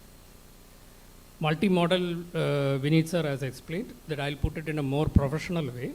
Suppose a cargo, lot of wheat goes from Haryana to Chennai and southern part of India. So currently these wheats move through the godowns by rakes, by train. Now that would cost a particular rupees per ton. Now multimodality is that moving of that rakes to a port, say for example in the western side means it is Kandla, or maybe other side it might be Mangalore also. From here take it by coastal shipping to the other side, to the eastern side, it becomes multimodal transportation. So whether a particular project will result into multimodality is what is the first thought to be looked into when we evaluate, when we decide whether a project is Gati Shakti project or not. So multimodality is the first aspect of Gati Shakti project. The second aspect of Gati Shakti project is that if there is any project coming, say for example a road, is those project connecting economic centers? Like for example, if we have a road connected to Mangalore port, by connecting that port, connectivity project of the Mangalore port, is Mangalore getting connected to say Udupi? By means Udupi is an economic center, Mangalore is an economic center, so Udupi and Mangalore can seamlessly connect. So is that project going in that way?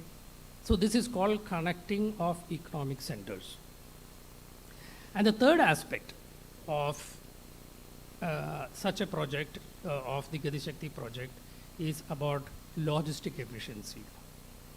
Does this project create an efficiency in logistics? Efficiency in logistics is both in terms of cost and also in terms of the services that the system, the project gives you. Whether it will create ease of doing business, whether it will create less hassles. So these are the three ways by which you have to decide whether a project is a Gati Shakti project or not.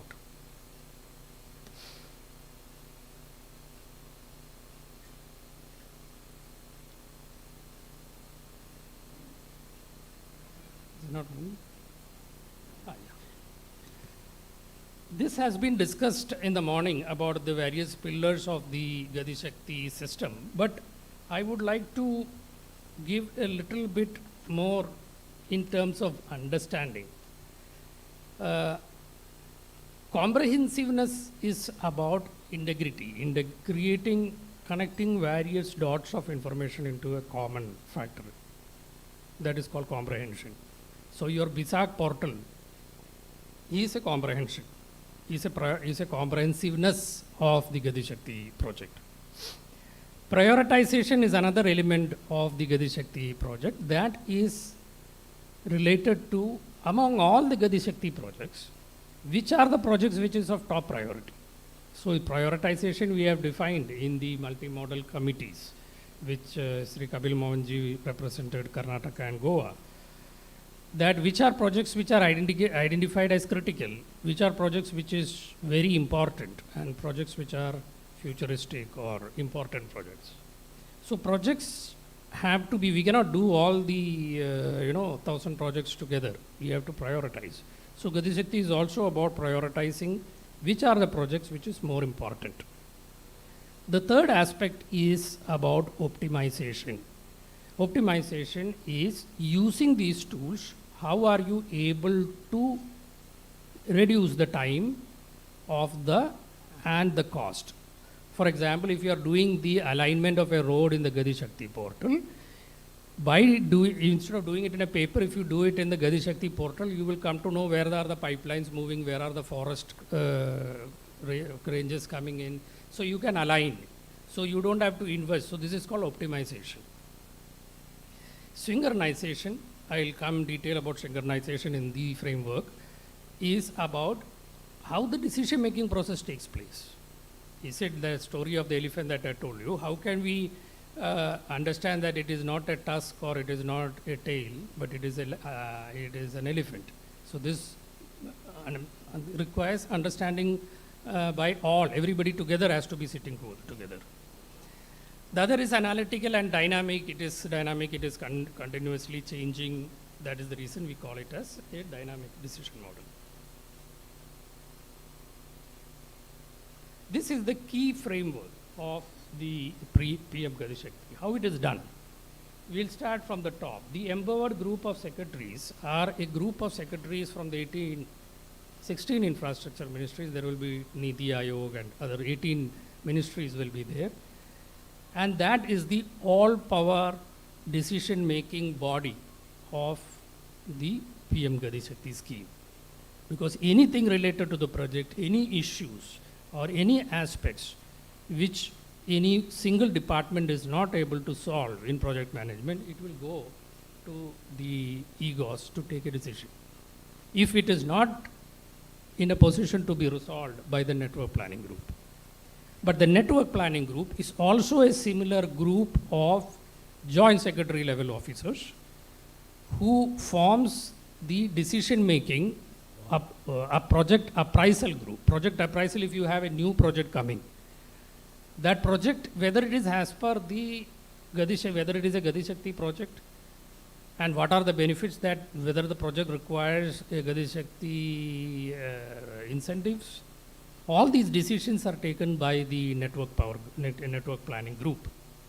So the network planning group is the evaluation and monitoring of the project as per plan. The network planning group is also supported what is called the technical support group.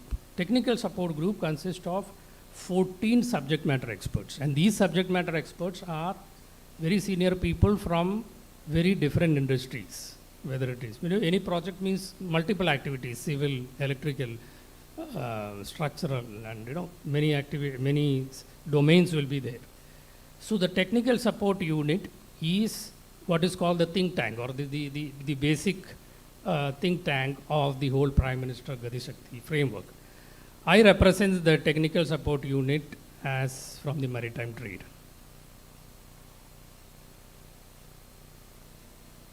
So this I was talking to you that there is always an integration between the national master plan, which comes under the Gati Shakti, and the national logistic policy. So the national logistic policy, if run through the national master plan, will create the real Gati Shakti. So for this purpose only, the national logistic policy was announced was launched on 16th of September, and the policy is now in an implementation phase. Just read that. To develop a technologically enabled, integrated, cost-efficient, sustainable, trusted logistic ecosystem. So the concept of technology cost efficiency, sustainability, everything has come.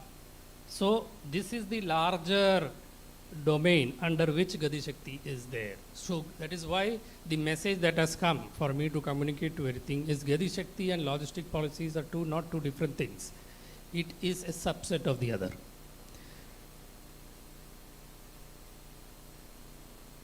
What is his objective? We have to, as I told, ours is 13%, we'll have to bring it down to less than 10%. So the time frame, and by bringing in less than 10%, our logistic index, World Bank comes with a logistic index. Ours is, I think, 44 in around 190 countries. Our rank is around 44. We are able to bring it up. So that is the logistic performance index. Reduction in logistic costs from 13% to single digit level. And create a data-driven decision support mechanism, which we will discuss in the next slide.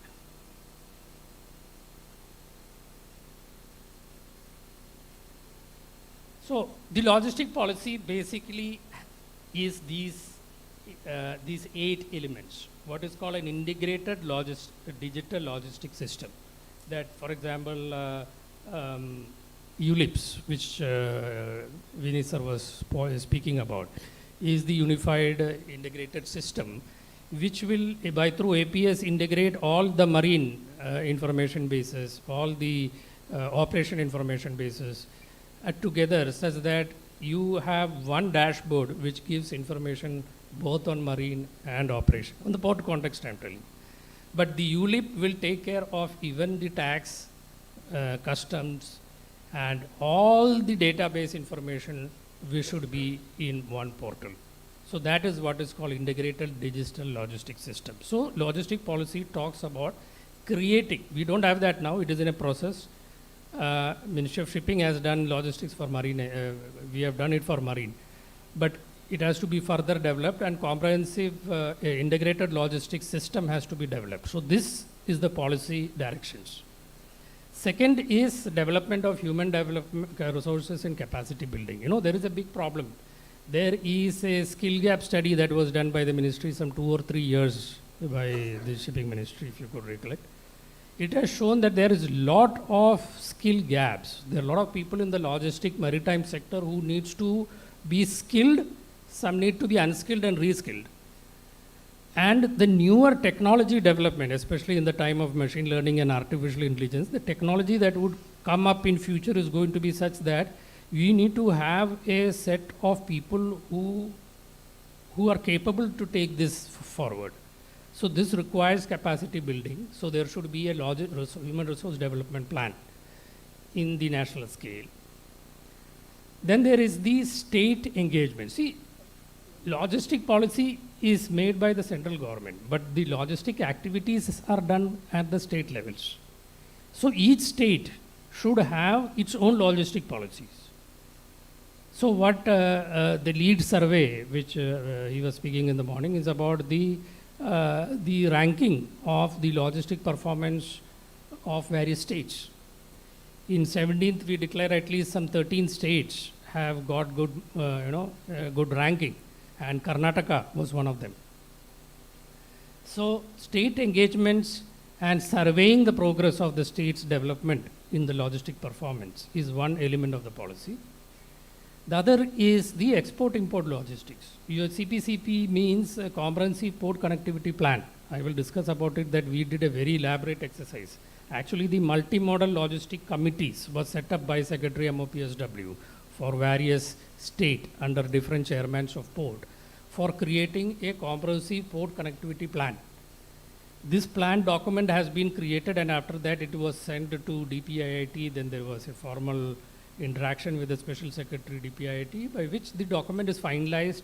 It was submitted to the Cabinet Secretariat, and the Cabinet Secretariat in its meeting has decided that out of the Sagarmala projects I'm talking about only the marine side, the Sagarmala maritime sites, the Sagarmala projects, which are all implementing projects, has been categorized as by when these projects to be implemented.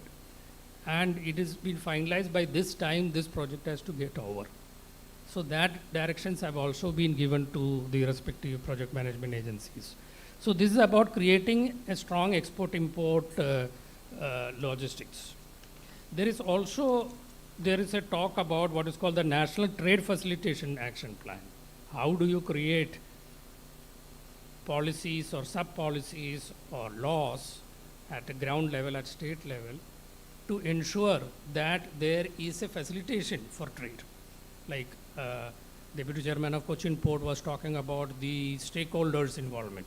So how in what method we could get into the stakeholders' involvement?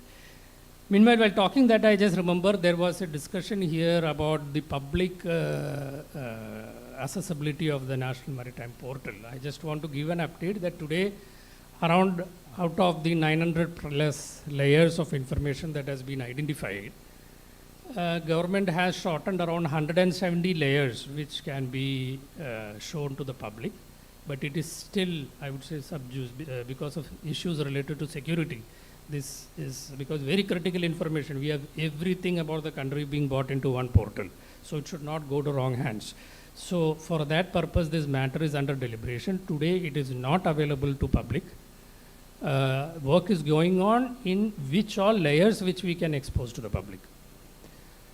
Having said that, the next point is on what is called the service improvement framework, which is a public domain activity. What we are trying to do as far as the national logistic policy is to create a portal by which the public can access and complain. I think Deputy Chairman Cochin Port was talking about, issues will be raised to the top. That is already happened. That is called the SIG. It is called the Service Improvement Framework. It is a beautiful word, but any stakeholder can get into that portal. He is already given the login ID. We have started writing to him.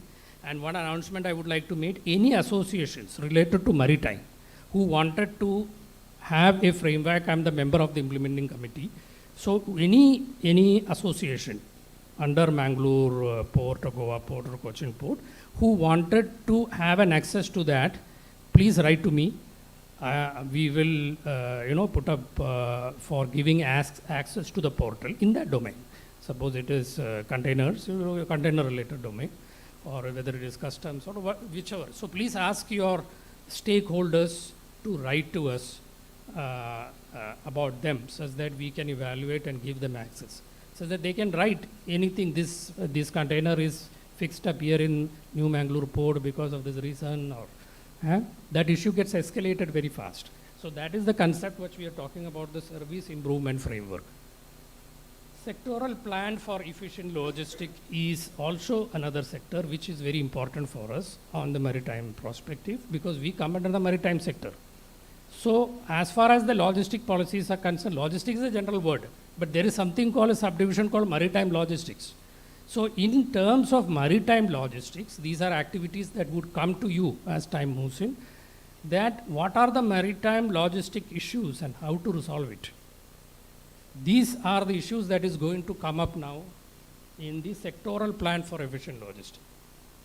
Facilitation of development, one of the important factors which of all studies that has come is that one significant element of logistic cost being high is not having sufficient warehouses, or a special focus has been given that all the states should come up with their logistic parks, where they are going to have logistic parks. National Highway Authority of India has already declared some 12 or 13 multimodal logistic plants to be set up somewhere near the ports where the national highway goes. So logistic parks is new business opportunity for the stakeholders. So that is one of the things that the logistic policy addresses. Now, this is a slide which is, I'll take you back to the multimodal connectivity. One of the aspects that came up in the EGOS meeting held on 25th of June 2022 was that you are talking about Gati Shakti, you're talking about building ports and building that, this, and that. What if there is no connectivity? So a question was asked at the highest level in which how many ports are having how many connectivity? Nobody knew. So this, sir, you know that we were running behind you for data. So which is the port under Mangalore port, and under Karnataka. So we made this elaborate study, and this review was done at Secretary Ranjan sir's level, and he set up the multimodal committees, and with the Ministry of Rail, Ministry of Road, and all the state maritime boards in identifying how many ports are there.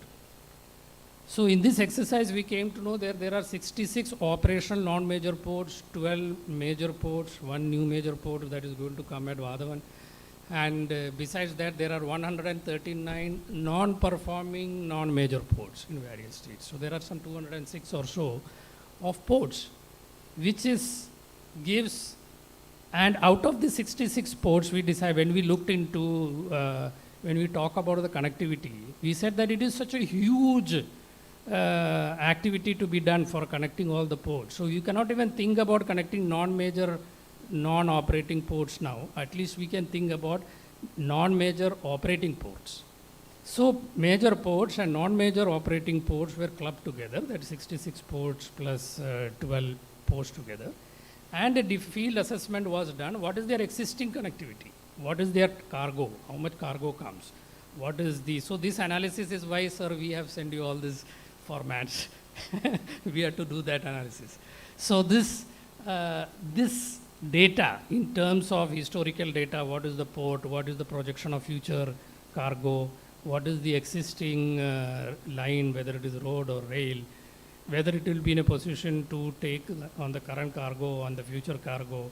Based on this assessment was made, and then the multimodal committee was set up, and then came the story, you know, then we came up with the port connectivity plan, which has been appreciated as a major work at a very high levels, because it is being considered as a major achievement, because something which central government did not have a comprehensive picture is now available in a document. I hope it is shared with all major ports. So this is what I was talking about. We had identified, so when we talked about, when the DPIIT, when we were discussing about what should be the connectivity project, that time I was in shipping, we came up that we are already having connectivity projects. So we are having 191 connectivity projects, road and rail, it is in Sagarmala, and we show the list of the Sagarmala. So the next question comes that central government is very smart. They ask, then tell us what is the gap. So what is the cargo potential? What is the existing road rail connectivity? What is the gap? Whether it is connecting up to the port level, or when highway is going 5 kilometers nearby and you are saying it is connected. No, it has to be connected to the port. And there should not, so then came this question of what is called infrastructure gap study. So that is why we identified 107 infrastructure gaps, which is there in the report.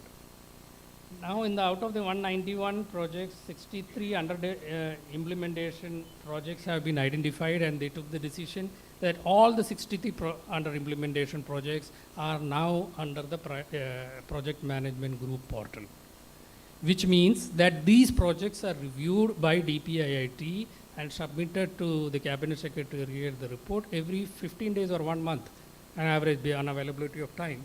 These projects are and more than issues are getting resolved by these, such that issues which has been there for a long time are getting resolved. So there is a traction there.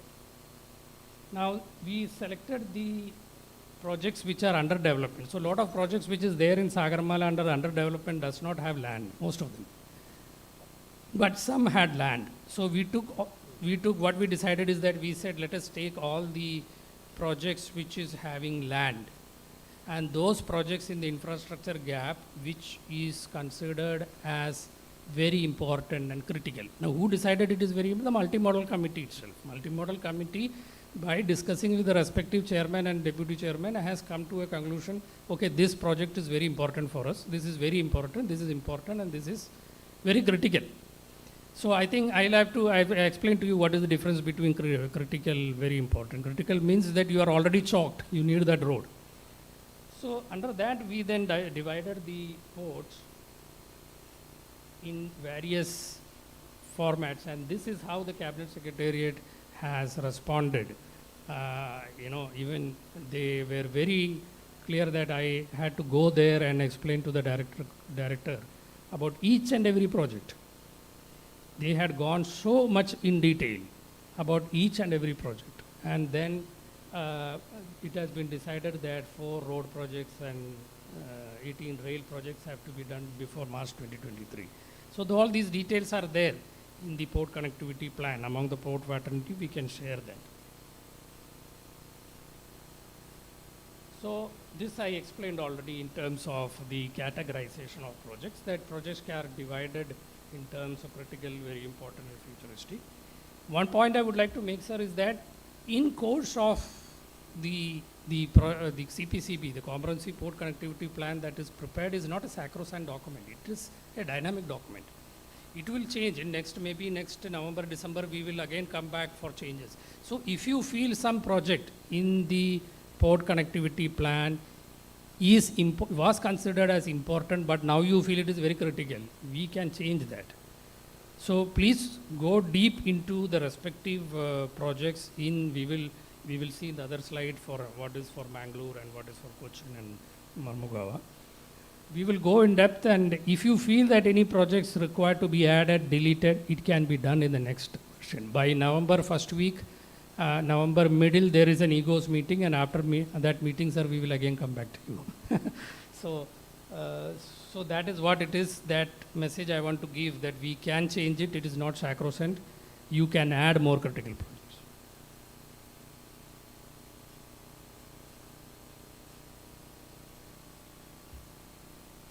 So implementation strategy is like this, that when you plan your projects, for you, I put this slide for you to decide that whether you want to decide it as critical, important or anything.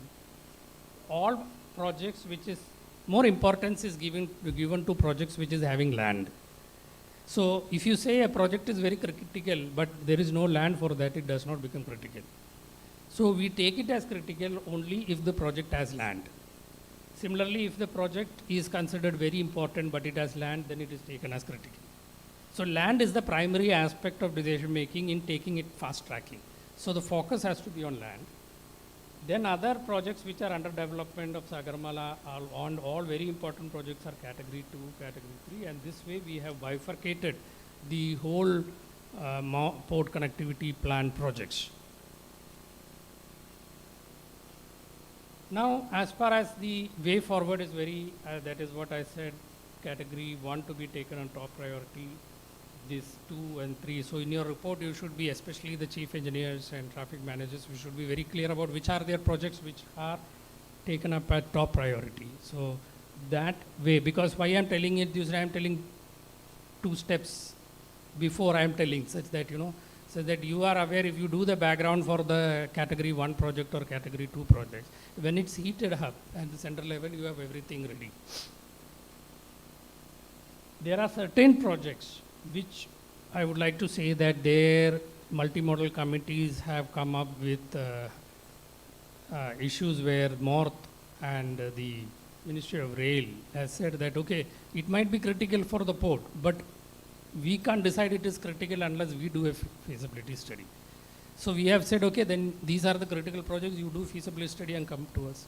So that pressure is mounted on them also to come up with a feasibility study and validate or non-validate the conditions that we as port has taken.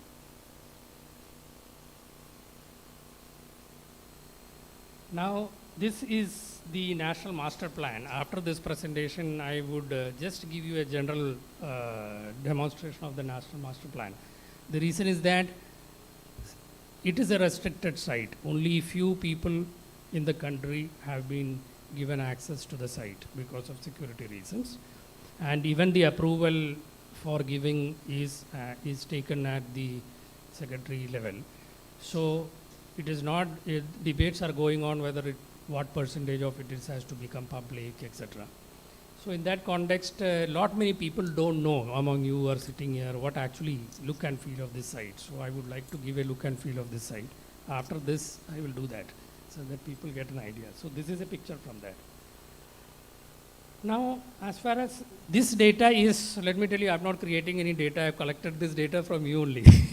So I just wanted to bring to everybody's attention that today, Gati Shakti projects are categorized into four type of projects.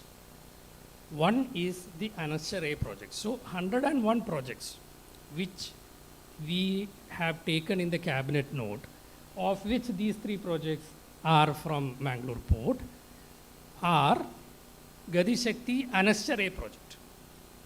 Now everybody is sleeping on this. Suddenly this review will start, because we are going to start a review of the Gati Shakti Anasharay part. So that time you should be ready with construction of berth number 17. What is its situation? So I am giving you question paper before itself. So the other 2, one is completed, then the other is under litigation. So I think that is been under litigation for so long time, you can take a decision on that. So this is the Anasharay project. Then there is this mechanization of berth number 14, which is the completed project of high impact project. One point from the ministry's side which I would like to communicate, please try to highlight all the completed category projects of you in the social media very effectively, because that is what the ministry says. So it's in your Twitter handles and all. We have asked our media team to collect maximum photos from you. This project has been completed. Of course, it would have been started before, but for us, it is a high impact project. It is a declared high impact project. It is completed. It is an achievement. So we'll have to project that through our social media handles, and people should know about it. That's the message of the government of India. The other is in the connectivity projects, we have these 2 projects that is being considered for laying of Sirdighat Road and Mangalore to Mudagiri, this category 2.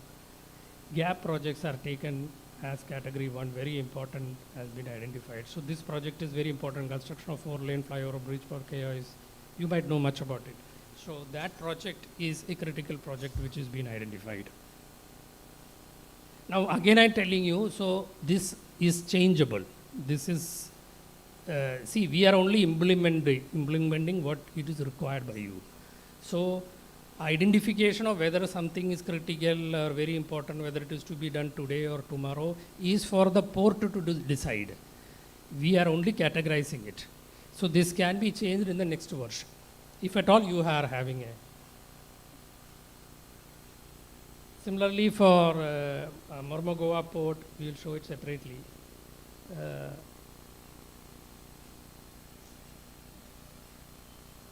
We have the same port, but here also I am telling there are 2 projects which is already completed, but does the country know about it? So the message has to very clearly go that from this particular port, this Gati Shakti project is completed. So that is the message that we would like to give. The under development project is there, which is an another project. A review of this project is going to come in mid of November. Lot of road projects have been identified by Goa, and most of them are under Sagarmala. It is all under implementation. Wherever land is available, it has been taken as critical. And one port which is connectivity of the rail is that Hospet-Hubli line. That is also there. This is as far as the project. So we don't have a high impact project in Mormugao port. So that is why there is only 3. So there is connectivity project, infrastructure gap project, Anasharay project, and high impact project. So these are the 4 categories that we have made, and out of this category, for Mormugao port, there is only 3 categories.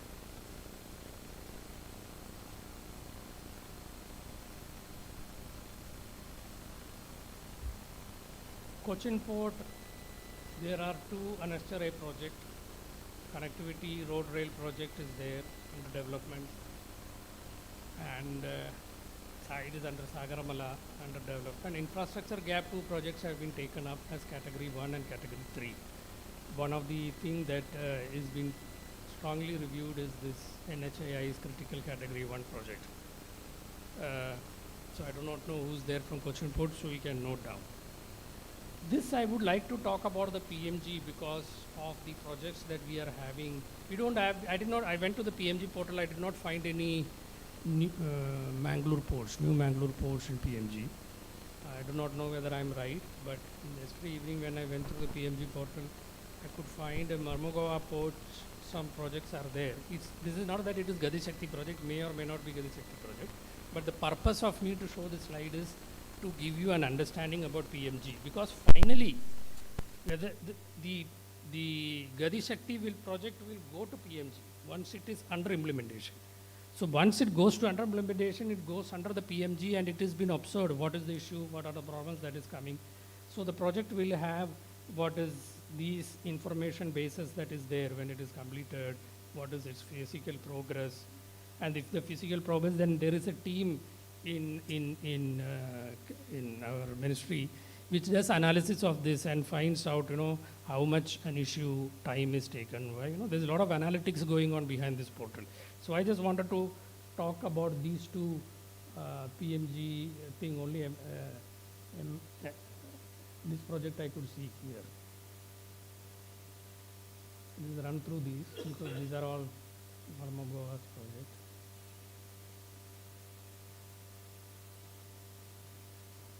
This point I would like to see, because I added this slide because many times when I talk to people in the port and everybody asks me what is the role of DPIT. So DPIT, everybody thought is that it's only related to commerce. So what is the role of DPIT? So this is what it is, that DPIT is responsible for developing and monitoring of the national master plan on an all India level, which means the port master plans also come under DPIT.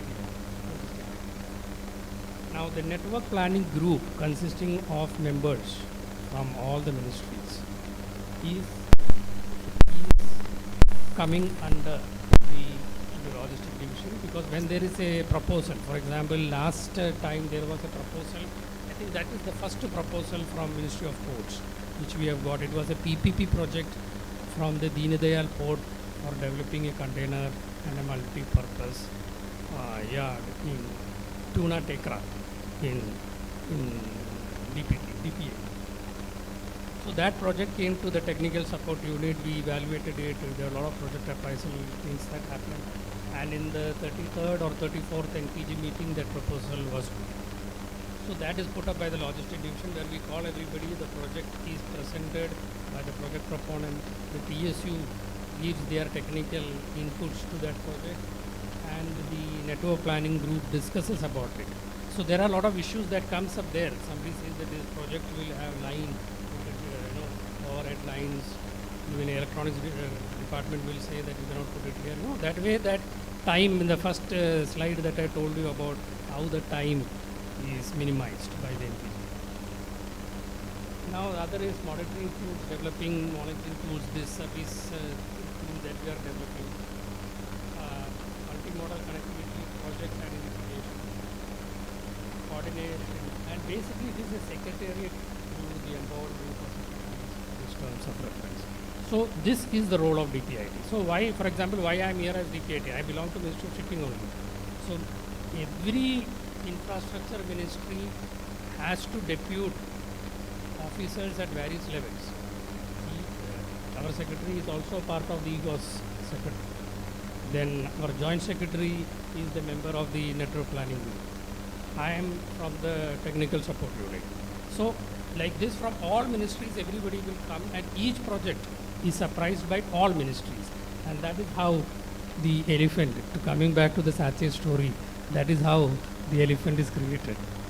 So I think this is what I have to say, and what best in detail I could go through.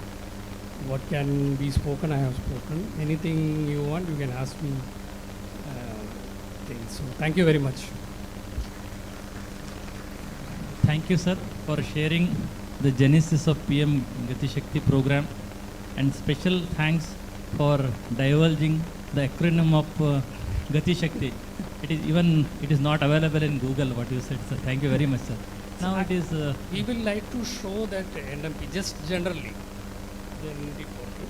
So this is the portal. If you see, this is the National Master Plan portal. If you go to the right side, you have all these ministries. Now if you go to port and shipping. In port shipping, there is all this data, shipping data. You go to our port, Mangalore port. So if you go to Mangalore port,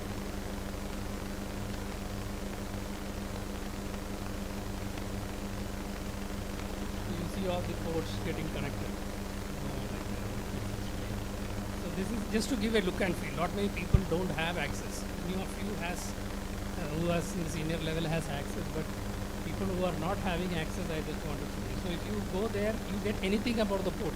You get Mangalore port, what is the road that is connected, what is, you only have given the data. So all this data has been what is called juxtaposing of data is available there. Not only with all ministries, so you can think about how enormous this data is. Every ministry, every data is available. So we can show the Gati Shakti projects also. The Mangalore Gati Shakti projects.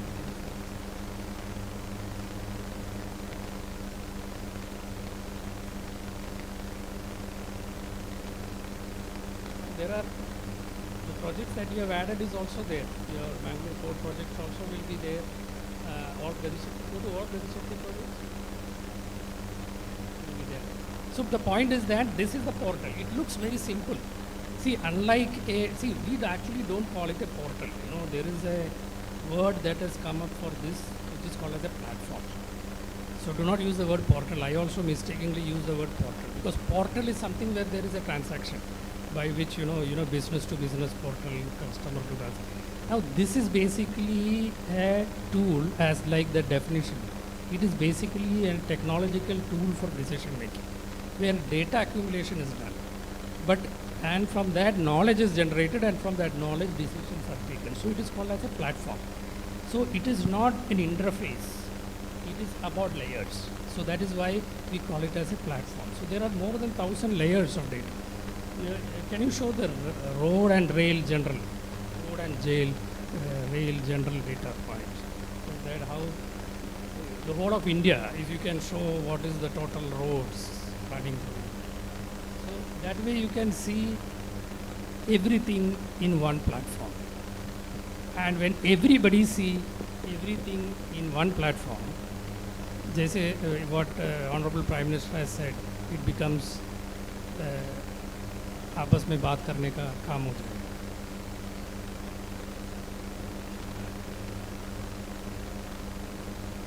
Anyway, there are many data points still to be filled up.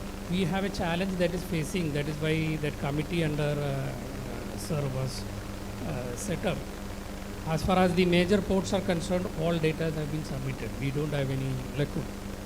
But there's a lot of data to be submitted as far as private ports, as far as state government is concerned. The matter now might get escalated. So we made a good effort with Vineet sir to see how much best it can be possible. But this is further a work in process. So I think, thank you very much. You got a good, I think you took something from here. Thank you, sir, for that elaborate session. Can we have any question and question is there? Can you take a few questions? Yeah, please, cordless mic, please. Front row.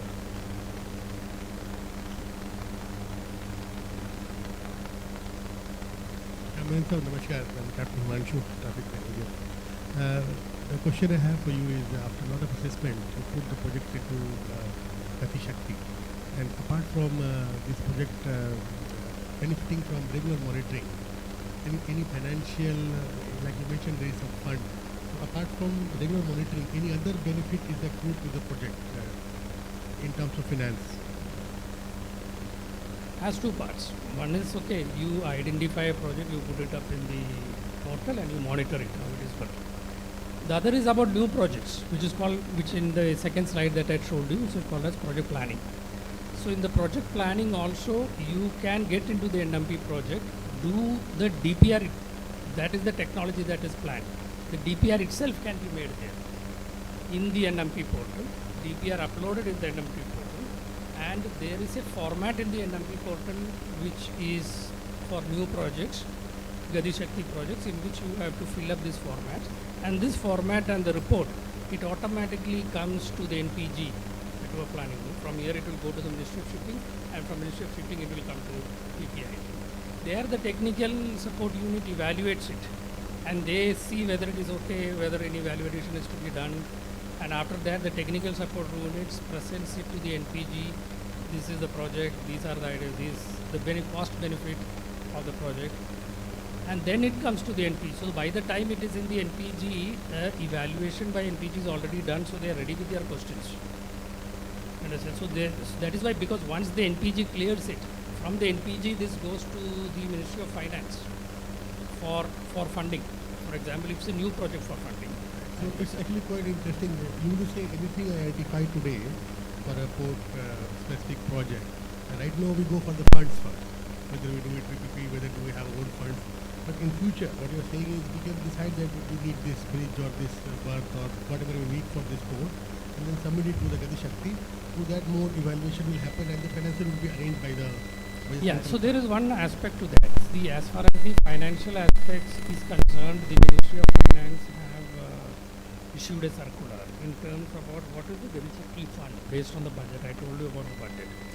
So based on the budget, around 5,000 crore in this current year has been identified for various states in different propositions. So for Karnataka, what is the fund that is there?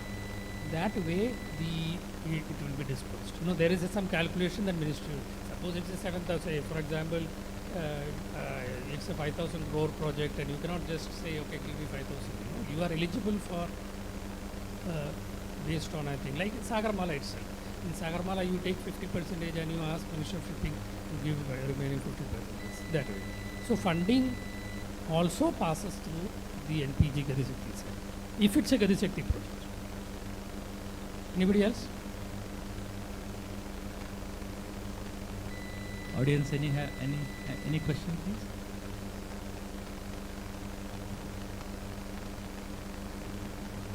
Coaching?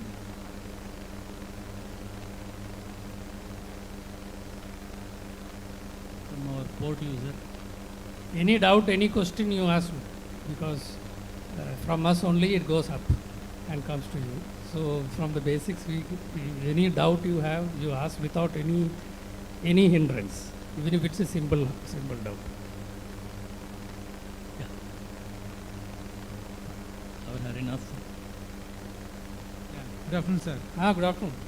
The high impact projects we are categorizing. Yeah. What is the basis? Whether it is having any value based or the importance of the project? Yeah. See, high impact projects have been identified based on certain factors which is on the impact of the project. For example, if you remember that this berth, your project only, this berth number 14, why it is an high impact project is because that project is going to create a larger impact in the economy. Because Bangalore port is lot of dependencies of back end of Mangalore port to other ports also. Like somebody was telling,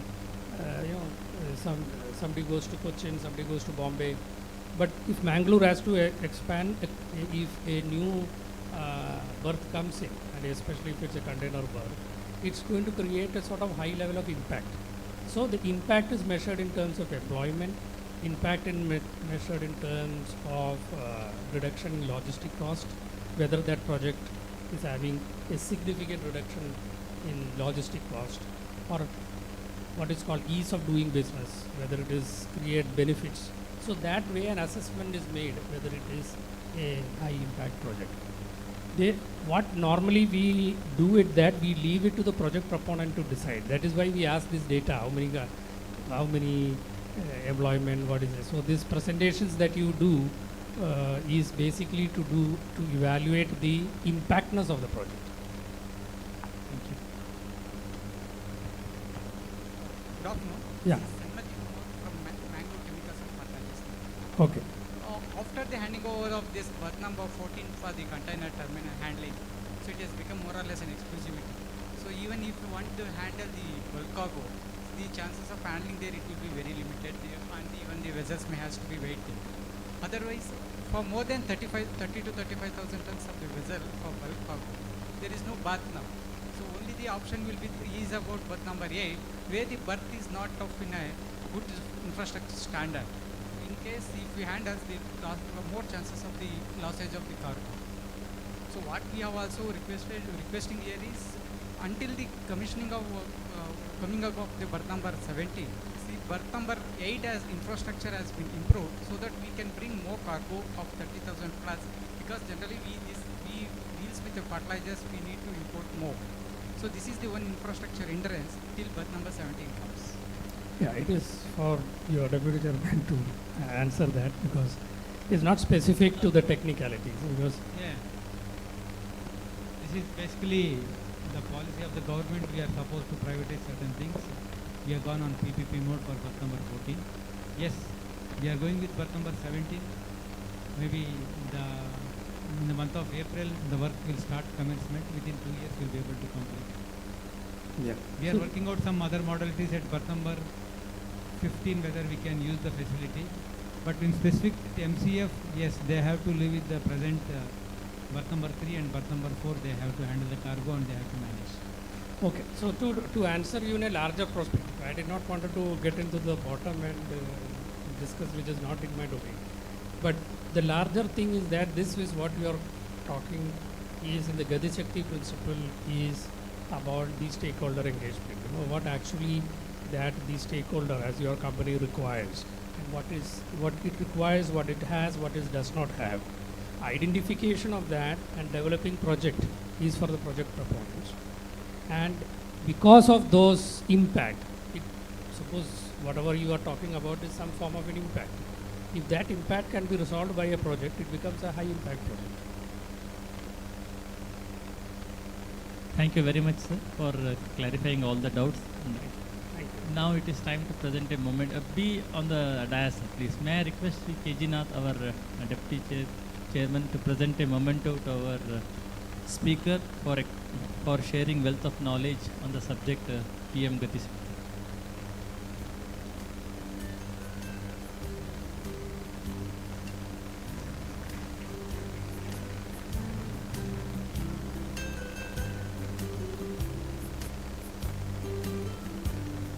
Thank you, sir. Now we will take a break, lunch break. Lunch is being served in the next row.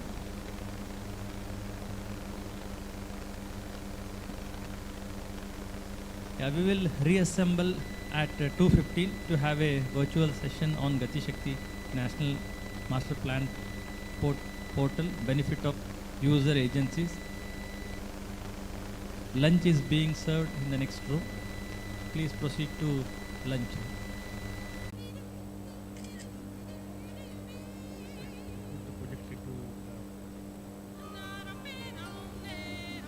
Getting to know a little about Goa every day was wonderful.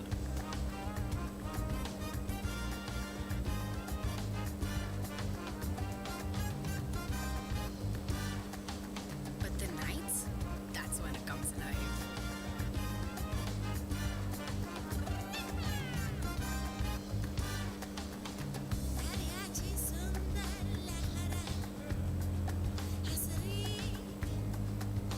I felt super lucky to be in Goa. So I thought I'd test my luck even further at one of their many casinos.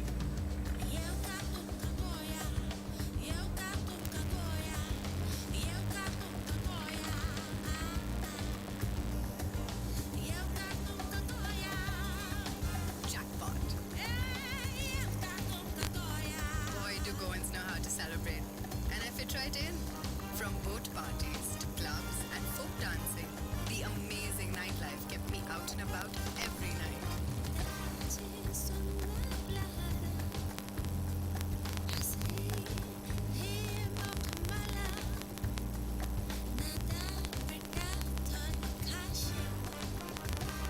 If you're into a different kind of wild, Goa has that too.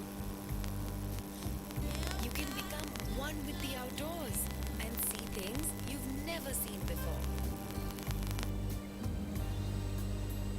One of my trip's most memorable moments was the wildlife sanctuary.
week in the holiday capital, I'd fallen in love.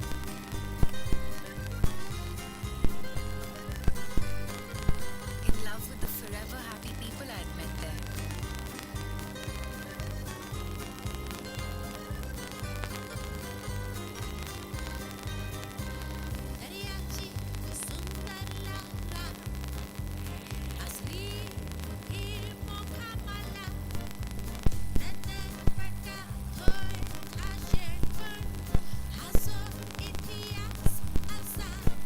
I was in love with the soothing breeze that swept through the trees.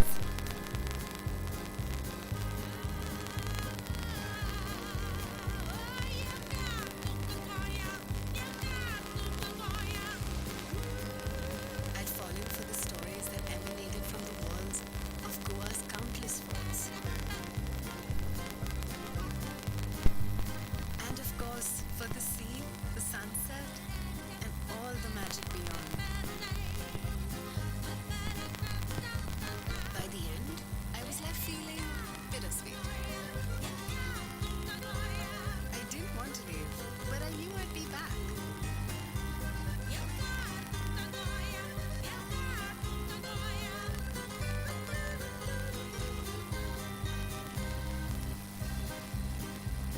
Back to hear even more stories.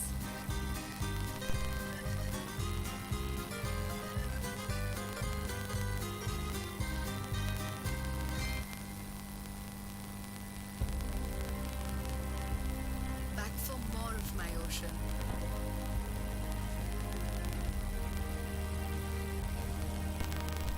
And for the most stunning beaches I've ever seen.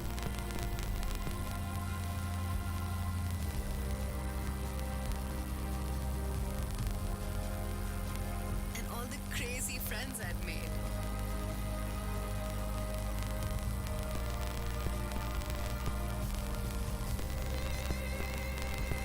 That's what Goa does. It finds its way into everyone's heart.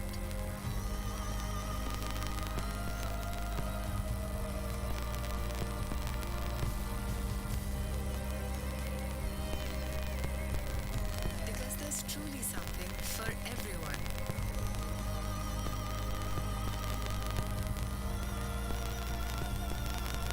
No wonder they call it the holiday capital. Goa. See more, be more.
Good afternoon to everyone.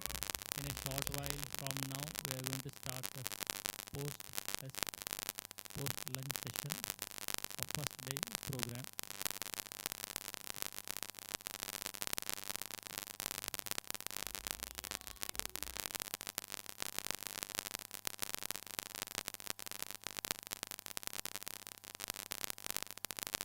I once again welcome you all to this post lunch session of PM Gati Shakti Multimodal Maritime Summit 2022.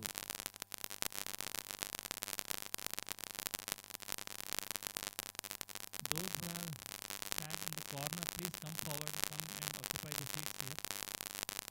Those who are sitting in the far corner of the hall. Ashwin, ikkada bani.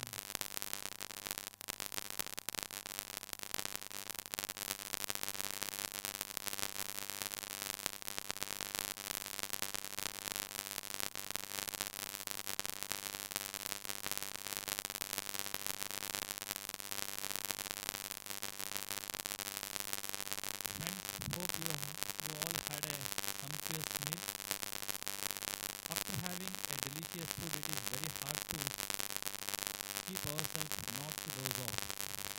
But to keep you all alert and awake, we are going to witness a very interesting virtual session from nodal agency of PM Gati Shakti program. This is BSAG, a main brain who has created 700 various layers in PM Gati Shakti portal. Here in this virtual session, we are going to see various infrastructure projects in real time.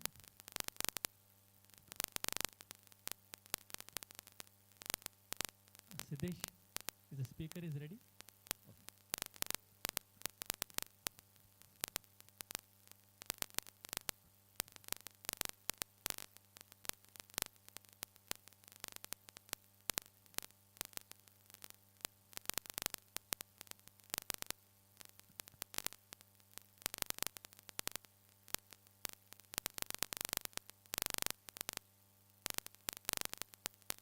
In a short while from now, we are going to witness final session of today's program, session on Gati Shakti National Master Plan Portal, benefit for user agencies. The speaker would be Shri Ajay Patel, Project Director, BSAG. BSAG stands for Bhaskaracharya National Institute for Space Applications and Geoinformatics.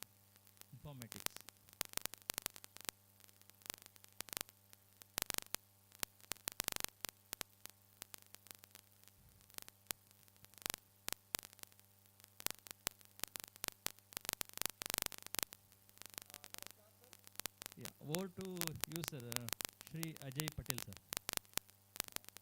Namaskar, sir. Good afternoon, sir.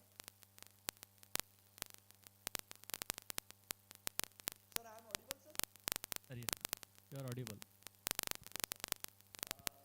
Thank you, sir, giving this opportunity and audience के सामने sir ये presentation करने के लिए हमारे DG sir की present में मैं represent करता हूँ ये presentation. सर, basically गति शक्ति क्या है उसका presentation मैं share करता हूँ सर आपको.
visible.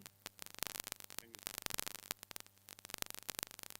सो जो नेशनल पीएम गति शक्ति नेशनल मास्टर प्लान जो है उसका ये मेन पेज है जहाँ से आप देख सकते हैं कि यहाँ पे होम अबाउट गैलरी कॉन्टेगर्स and like NPG project proposals है उसका रिपोर्ट यहाँ से अवेलेबल हो सकता है और यहाँ पे लॉगिन आईडी पासवर्ड दिए गए हैं जिसके बेस से हम यहाँ पे पोर्टल में एंटर कर सकते हैं। तो यहाँ पे जो अभी ओवरऑल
अजय भाई राजेश मेनन बोल रहा हूँ। ये मिनिस्ट्री ऑफ शिपिंग का जो टूल्स है वो थोड़ा सबको एक्सप्लेन करके देना कि क्या क्या फ़ायदा है, क्या क्या पोर्ट को कर सकते हैं। जी सर, वो मिनिस्ट्री ऑफ पोर्ट्स का जब हम लेंगे मतलब अभी उसमें कर देंगे। श्योर। तो यहाँ पे सर मैं थोड़ा ओवरव्यू बात कर लूँ कि apart from port and shipping क्या लेयर्स यूजफुल हो सकते हैं मिनिस्ट्रीज़ के लिए, आपकी पोर्ट एंड शिपिंग मिनिस्ट्रीज़ के लिए पोर्ट्स के लिए क्या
यहाँ पे स्टोर्ड हैं तो प्लानिंग पर्पस के लिए।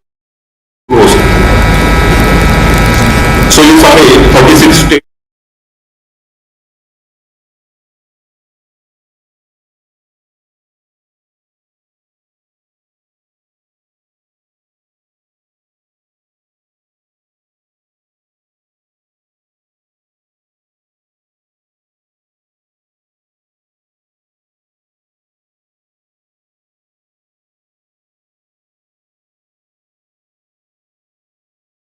होम पे पहुंचना चाहे तो यहाँ होम बटन पे क्लिक करके आप होम पे आ सकते हैं। इसके अलावा यहाँ पे बहुत ही यूजफुल टूल है नेविगेशन।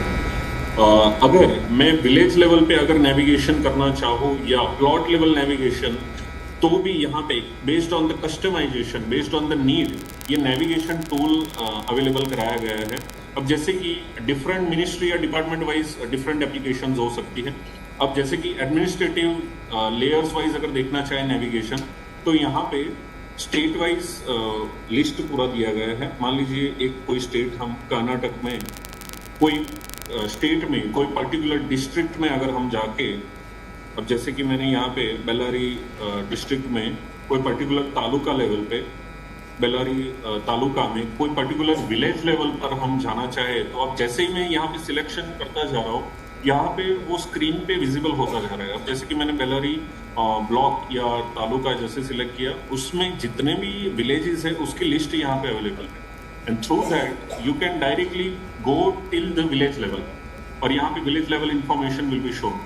सो ये एक एप्लीकेशन है जिसको कस्टमाइजेशन बेस पे डेवलप कर सकते हैं। अब जैसे कि पोर्ट में अगर कोई पर्टिकुलर डिवीजन या कोई पर्टिकुलर हायरार्की अगर फॉलो होती है, तो बेस्ड ऑन द नीड हम ये टूल को कस्टमाइज बेस पे इसको डेवलप कर सकते हैं। सो ये काफ़ी यूजफुल टूल है। जैसे ही सेम रेलवे मिनिस्ट्री ने उनके डिफरेंट डिविजन्स, जोन्स, सर्कल, तो इनकी हायरार्की वाइज उन्होंने नेविगेशन टूल बनाया ताकि वो टिल माइक्रो लेवल तक वो नेविगेट कर सके। तो ये एक एप्लीकेशन है, नेविगेशन टूल है। इसके बाद है स्वाइप लेयर्स। अब जैसे कि कोई भी एरिया में अगर आप इंफ्रास्ट्रक्चर्स देखना चाहे कि वेदर इट इज लेटेस्ट और न्यूली डेवलप, तो उसके लिए स्वाइप करके आप वहाँ पे कनेक्टिविटी के तौर पे, अब जैसे कि कोई एरिया में आपको देखना है कि वहाँ पे railway connectivity as well as road connectivity relatively कैसी है, तो वो यहाँ पे स्वाइप लेयर्स के थ्रू आप चेक कर सकते हैं। So will see one application उसकी। तो यहाँ पे जैसे ही मैंने स्वाइप लेयर्स क्लिक किया, यहाँ पे लेफ्ट एंड राइट पे पूछेगा कि कौन से लेयर्स आप विजुलाइज करना चाह रहे हैं। तो यहाँ से मैं एक लेयर ऑन कर लेता हूँ। जैसे कि मैंने एक लेयर ऑन किया रेलवे लाइन, और दूसरा लेयर में यहाँ से सिलेक्ट करता हूँ नेशनल हाईवे।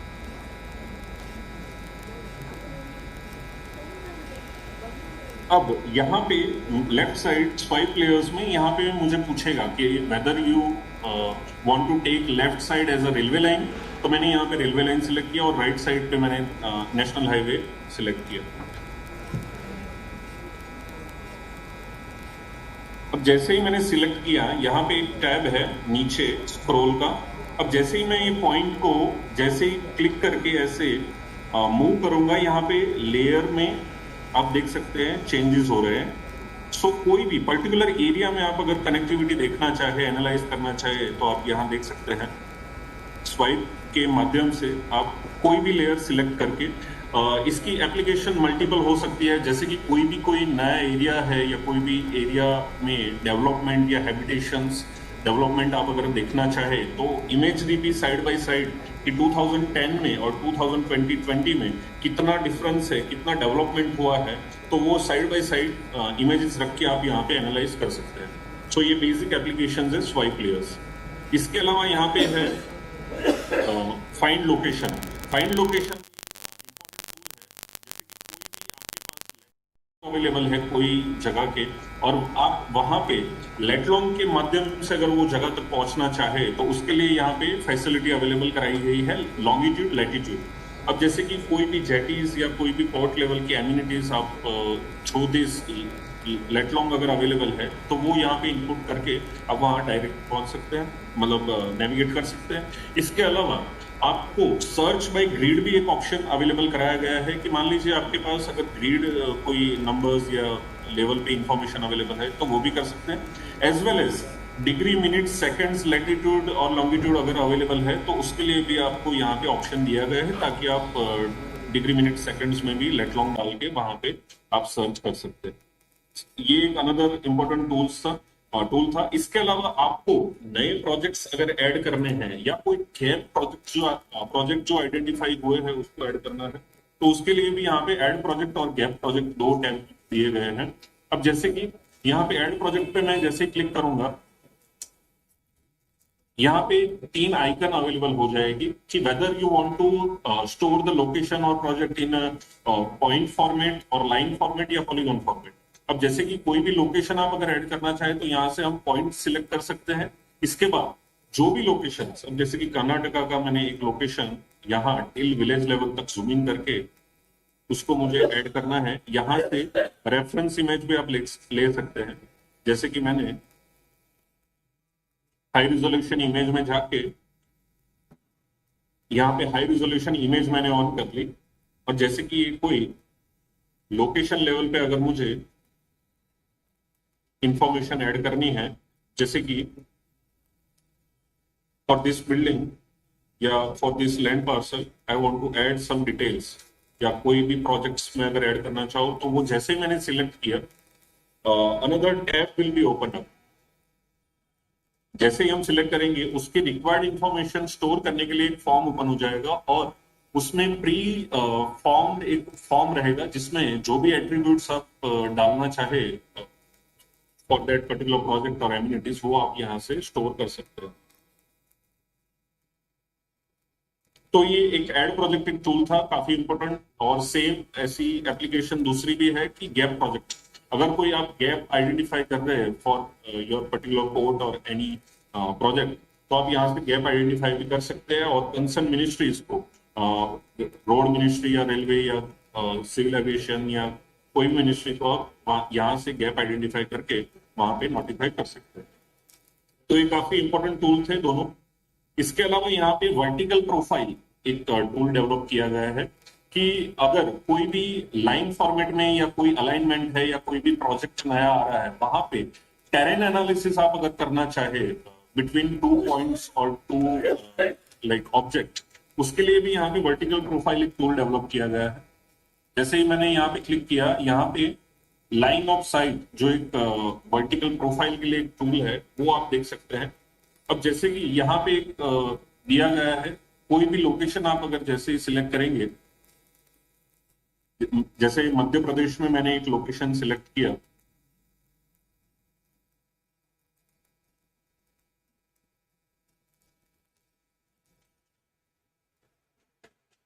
जैसे ही मैंने वो लोकेशन क्लिक किया, यहाँ पे सोर्स एलिवेशन और टारगेट एलिवेशन की वैल्यू यहाँ पे आ गई, और यहाँ पे आप देख सकते हैं लाइन ऑफ साइट का एक टूल जो है वो यहाँ नीचे उसका ग्राफ भी पूरा प्लॉट हो गया कि वहां पे वर्टिकल टेरेन प्रोफाइल कैसी है, कौन सी क्या रिलेटिव हाइट्स है, और यहाँ पे अगर कोई ऑब्स्ट्रक्शन है बेस्ड ऑन द रिक्वायरमेंट और वो ऑब्स्ट्रक्शन आप सेट करना चाह रहे हैं कि with minimum intervention and obstruction, अगर आप सेट करना चाहे कि whether I want to elevate the source height और whether I want to elevate the target height, तो वो भी यहाँ पे एडजस्ट आप कर सकते हैं। यहाँ पे you can add the source elevation also. जैसे कि ये ऑब्स्ट्रक्शन थे, मैंने जैसे ही सोर्स हाइट बढ़ाई, यहाँ पे नीचे ग्राफ में चेंजेस हो रहे हैं।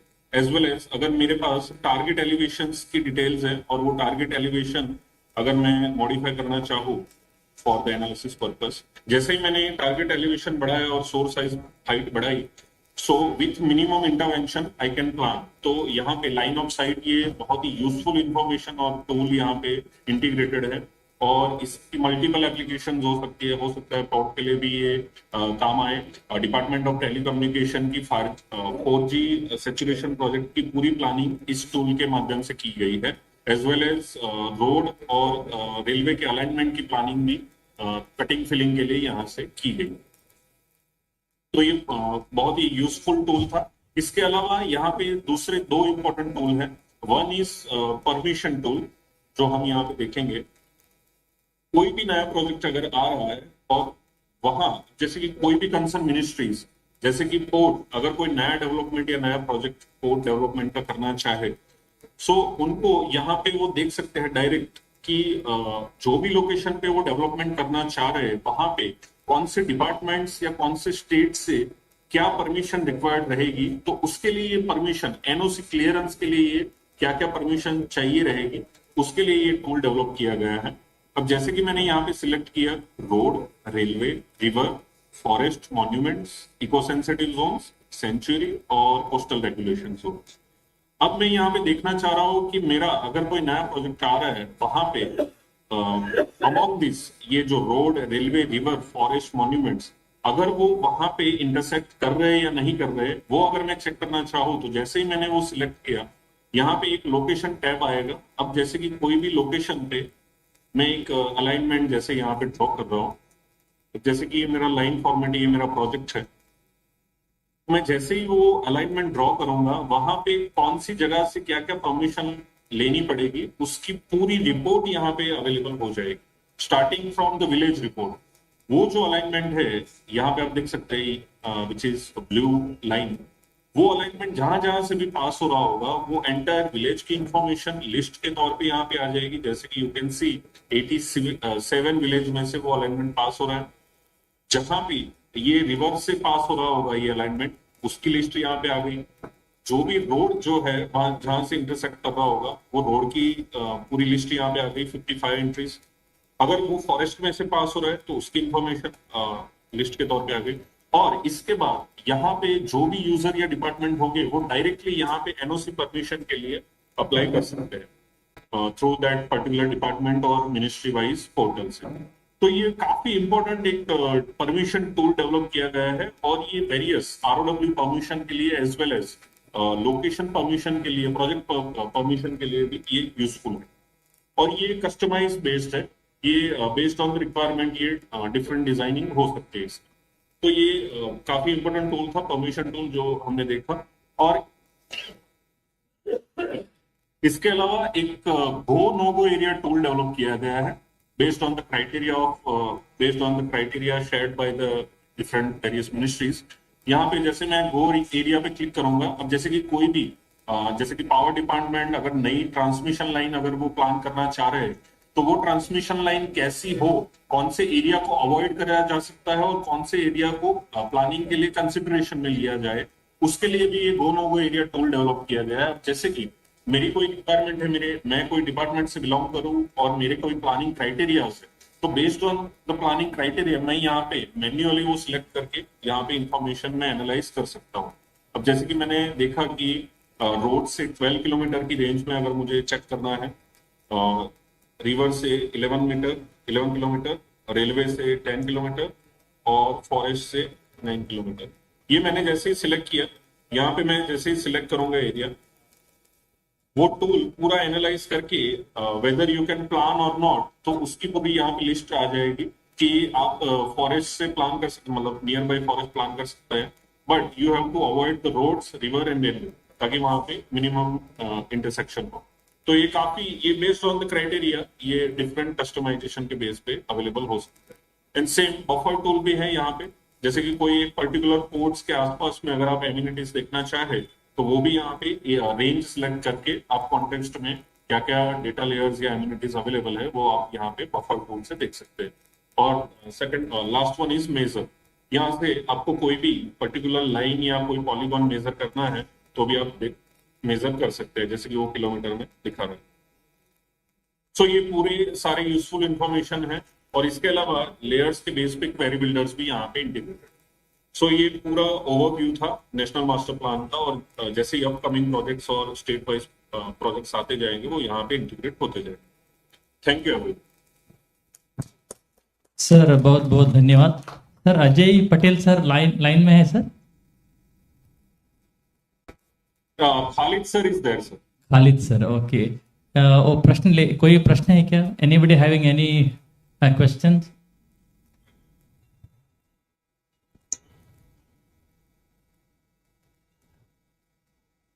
अगर कोई प्रश्न है तो हम ये समाप्त करेंगे। 1 मिनट। अजय पटेल सर, आपने पीएम गति शक्ति के बारे में जानकारी महत्वता विस्तृत रूप में शेयर किया, इसलिए नवमंगलोर बंधन पतन के तरफ से बहुत बहुत धन्यवाद सर। शुभम सर, आपको भी बहुत बहुत धन्यवाद। Thank you. Well, ladies and gentlemen, it was Ajay Patel and Mr. from Paisa. We did not have any questions. I think most of the eyes are partially opened, even though forced to open, they are not opening. In fact, it is an AC room. Well, ladies and gentlemen, I think we can close this session. We will have a tea break and followed by the port visit. Anybody is interested, please contact our officials of the traffic manager. May I request all of you to please join the tea adjacent to this hall. Then tomorrow, please be here sharp at 10 a.m. We will be having the sessions. First will be the virtual address on road connectivity. Speaker will be Shri S.P. Singh, IPS, Joint Secretary, IAHE and Logistics, MORTH. And followed by sessions will be there, road connectivity issues as well as rail connectivity issues. And then we will be having the closing session before the lunch session. With permission, we will draw a curtain today's program now, and I request all of you to join for tea, and thank you very much and see you tomorrow. Have a good evening and good night.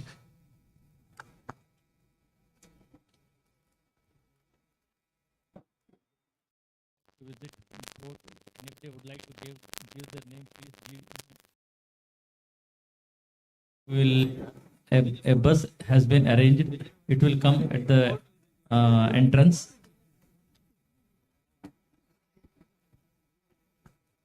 Who are interested, they may give their names to Mr. Palekar here, who is a co-MC of mine. So the bus has been arranged, you can join.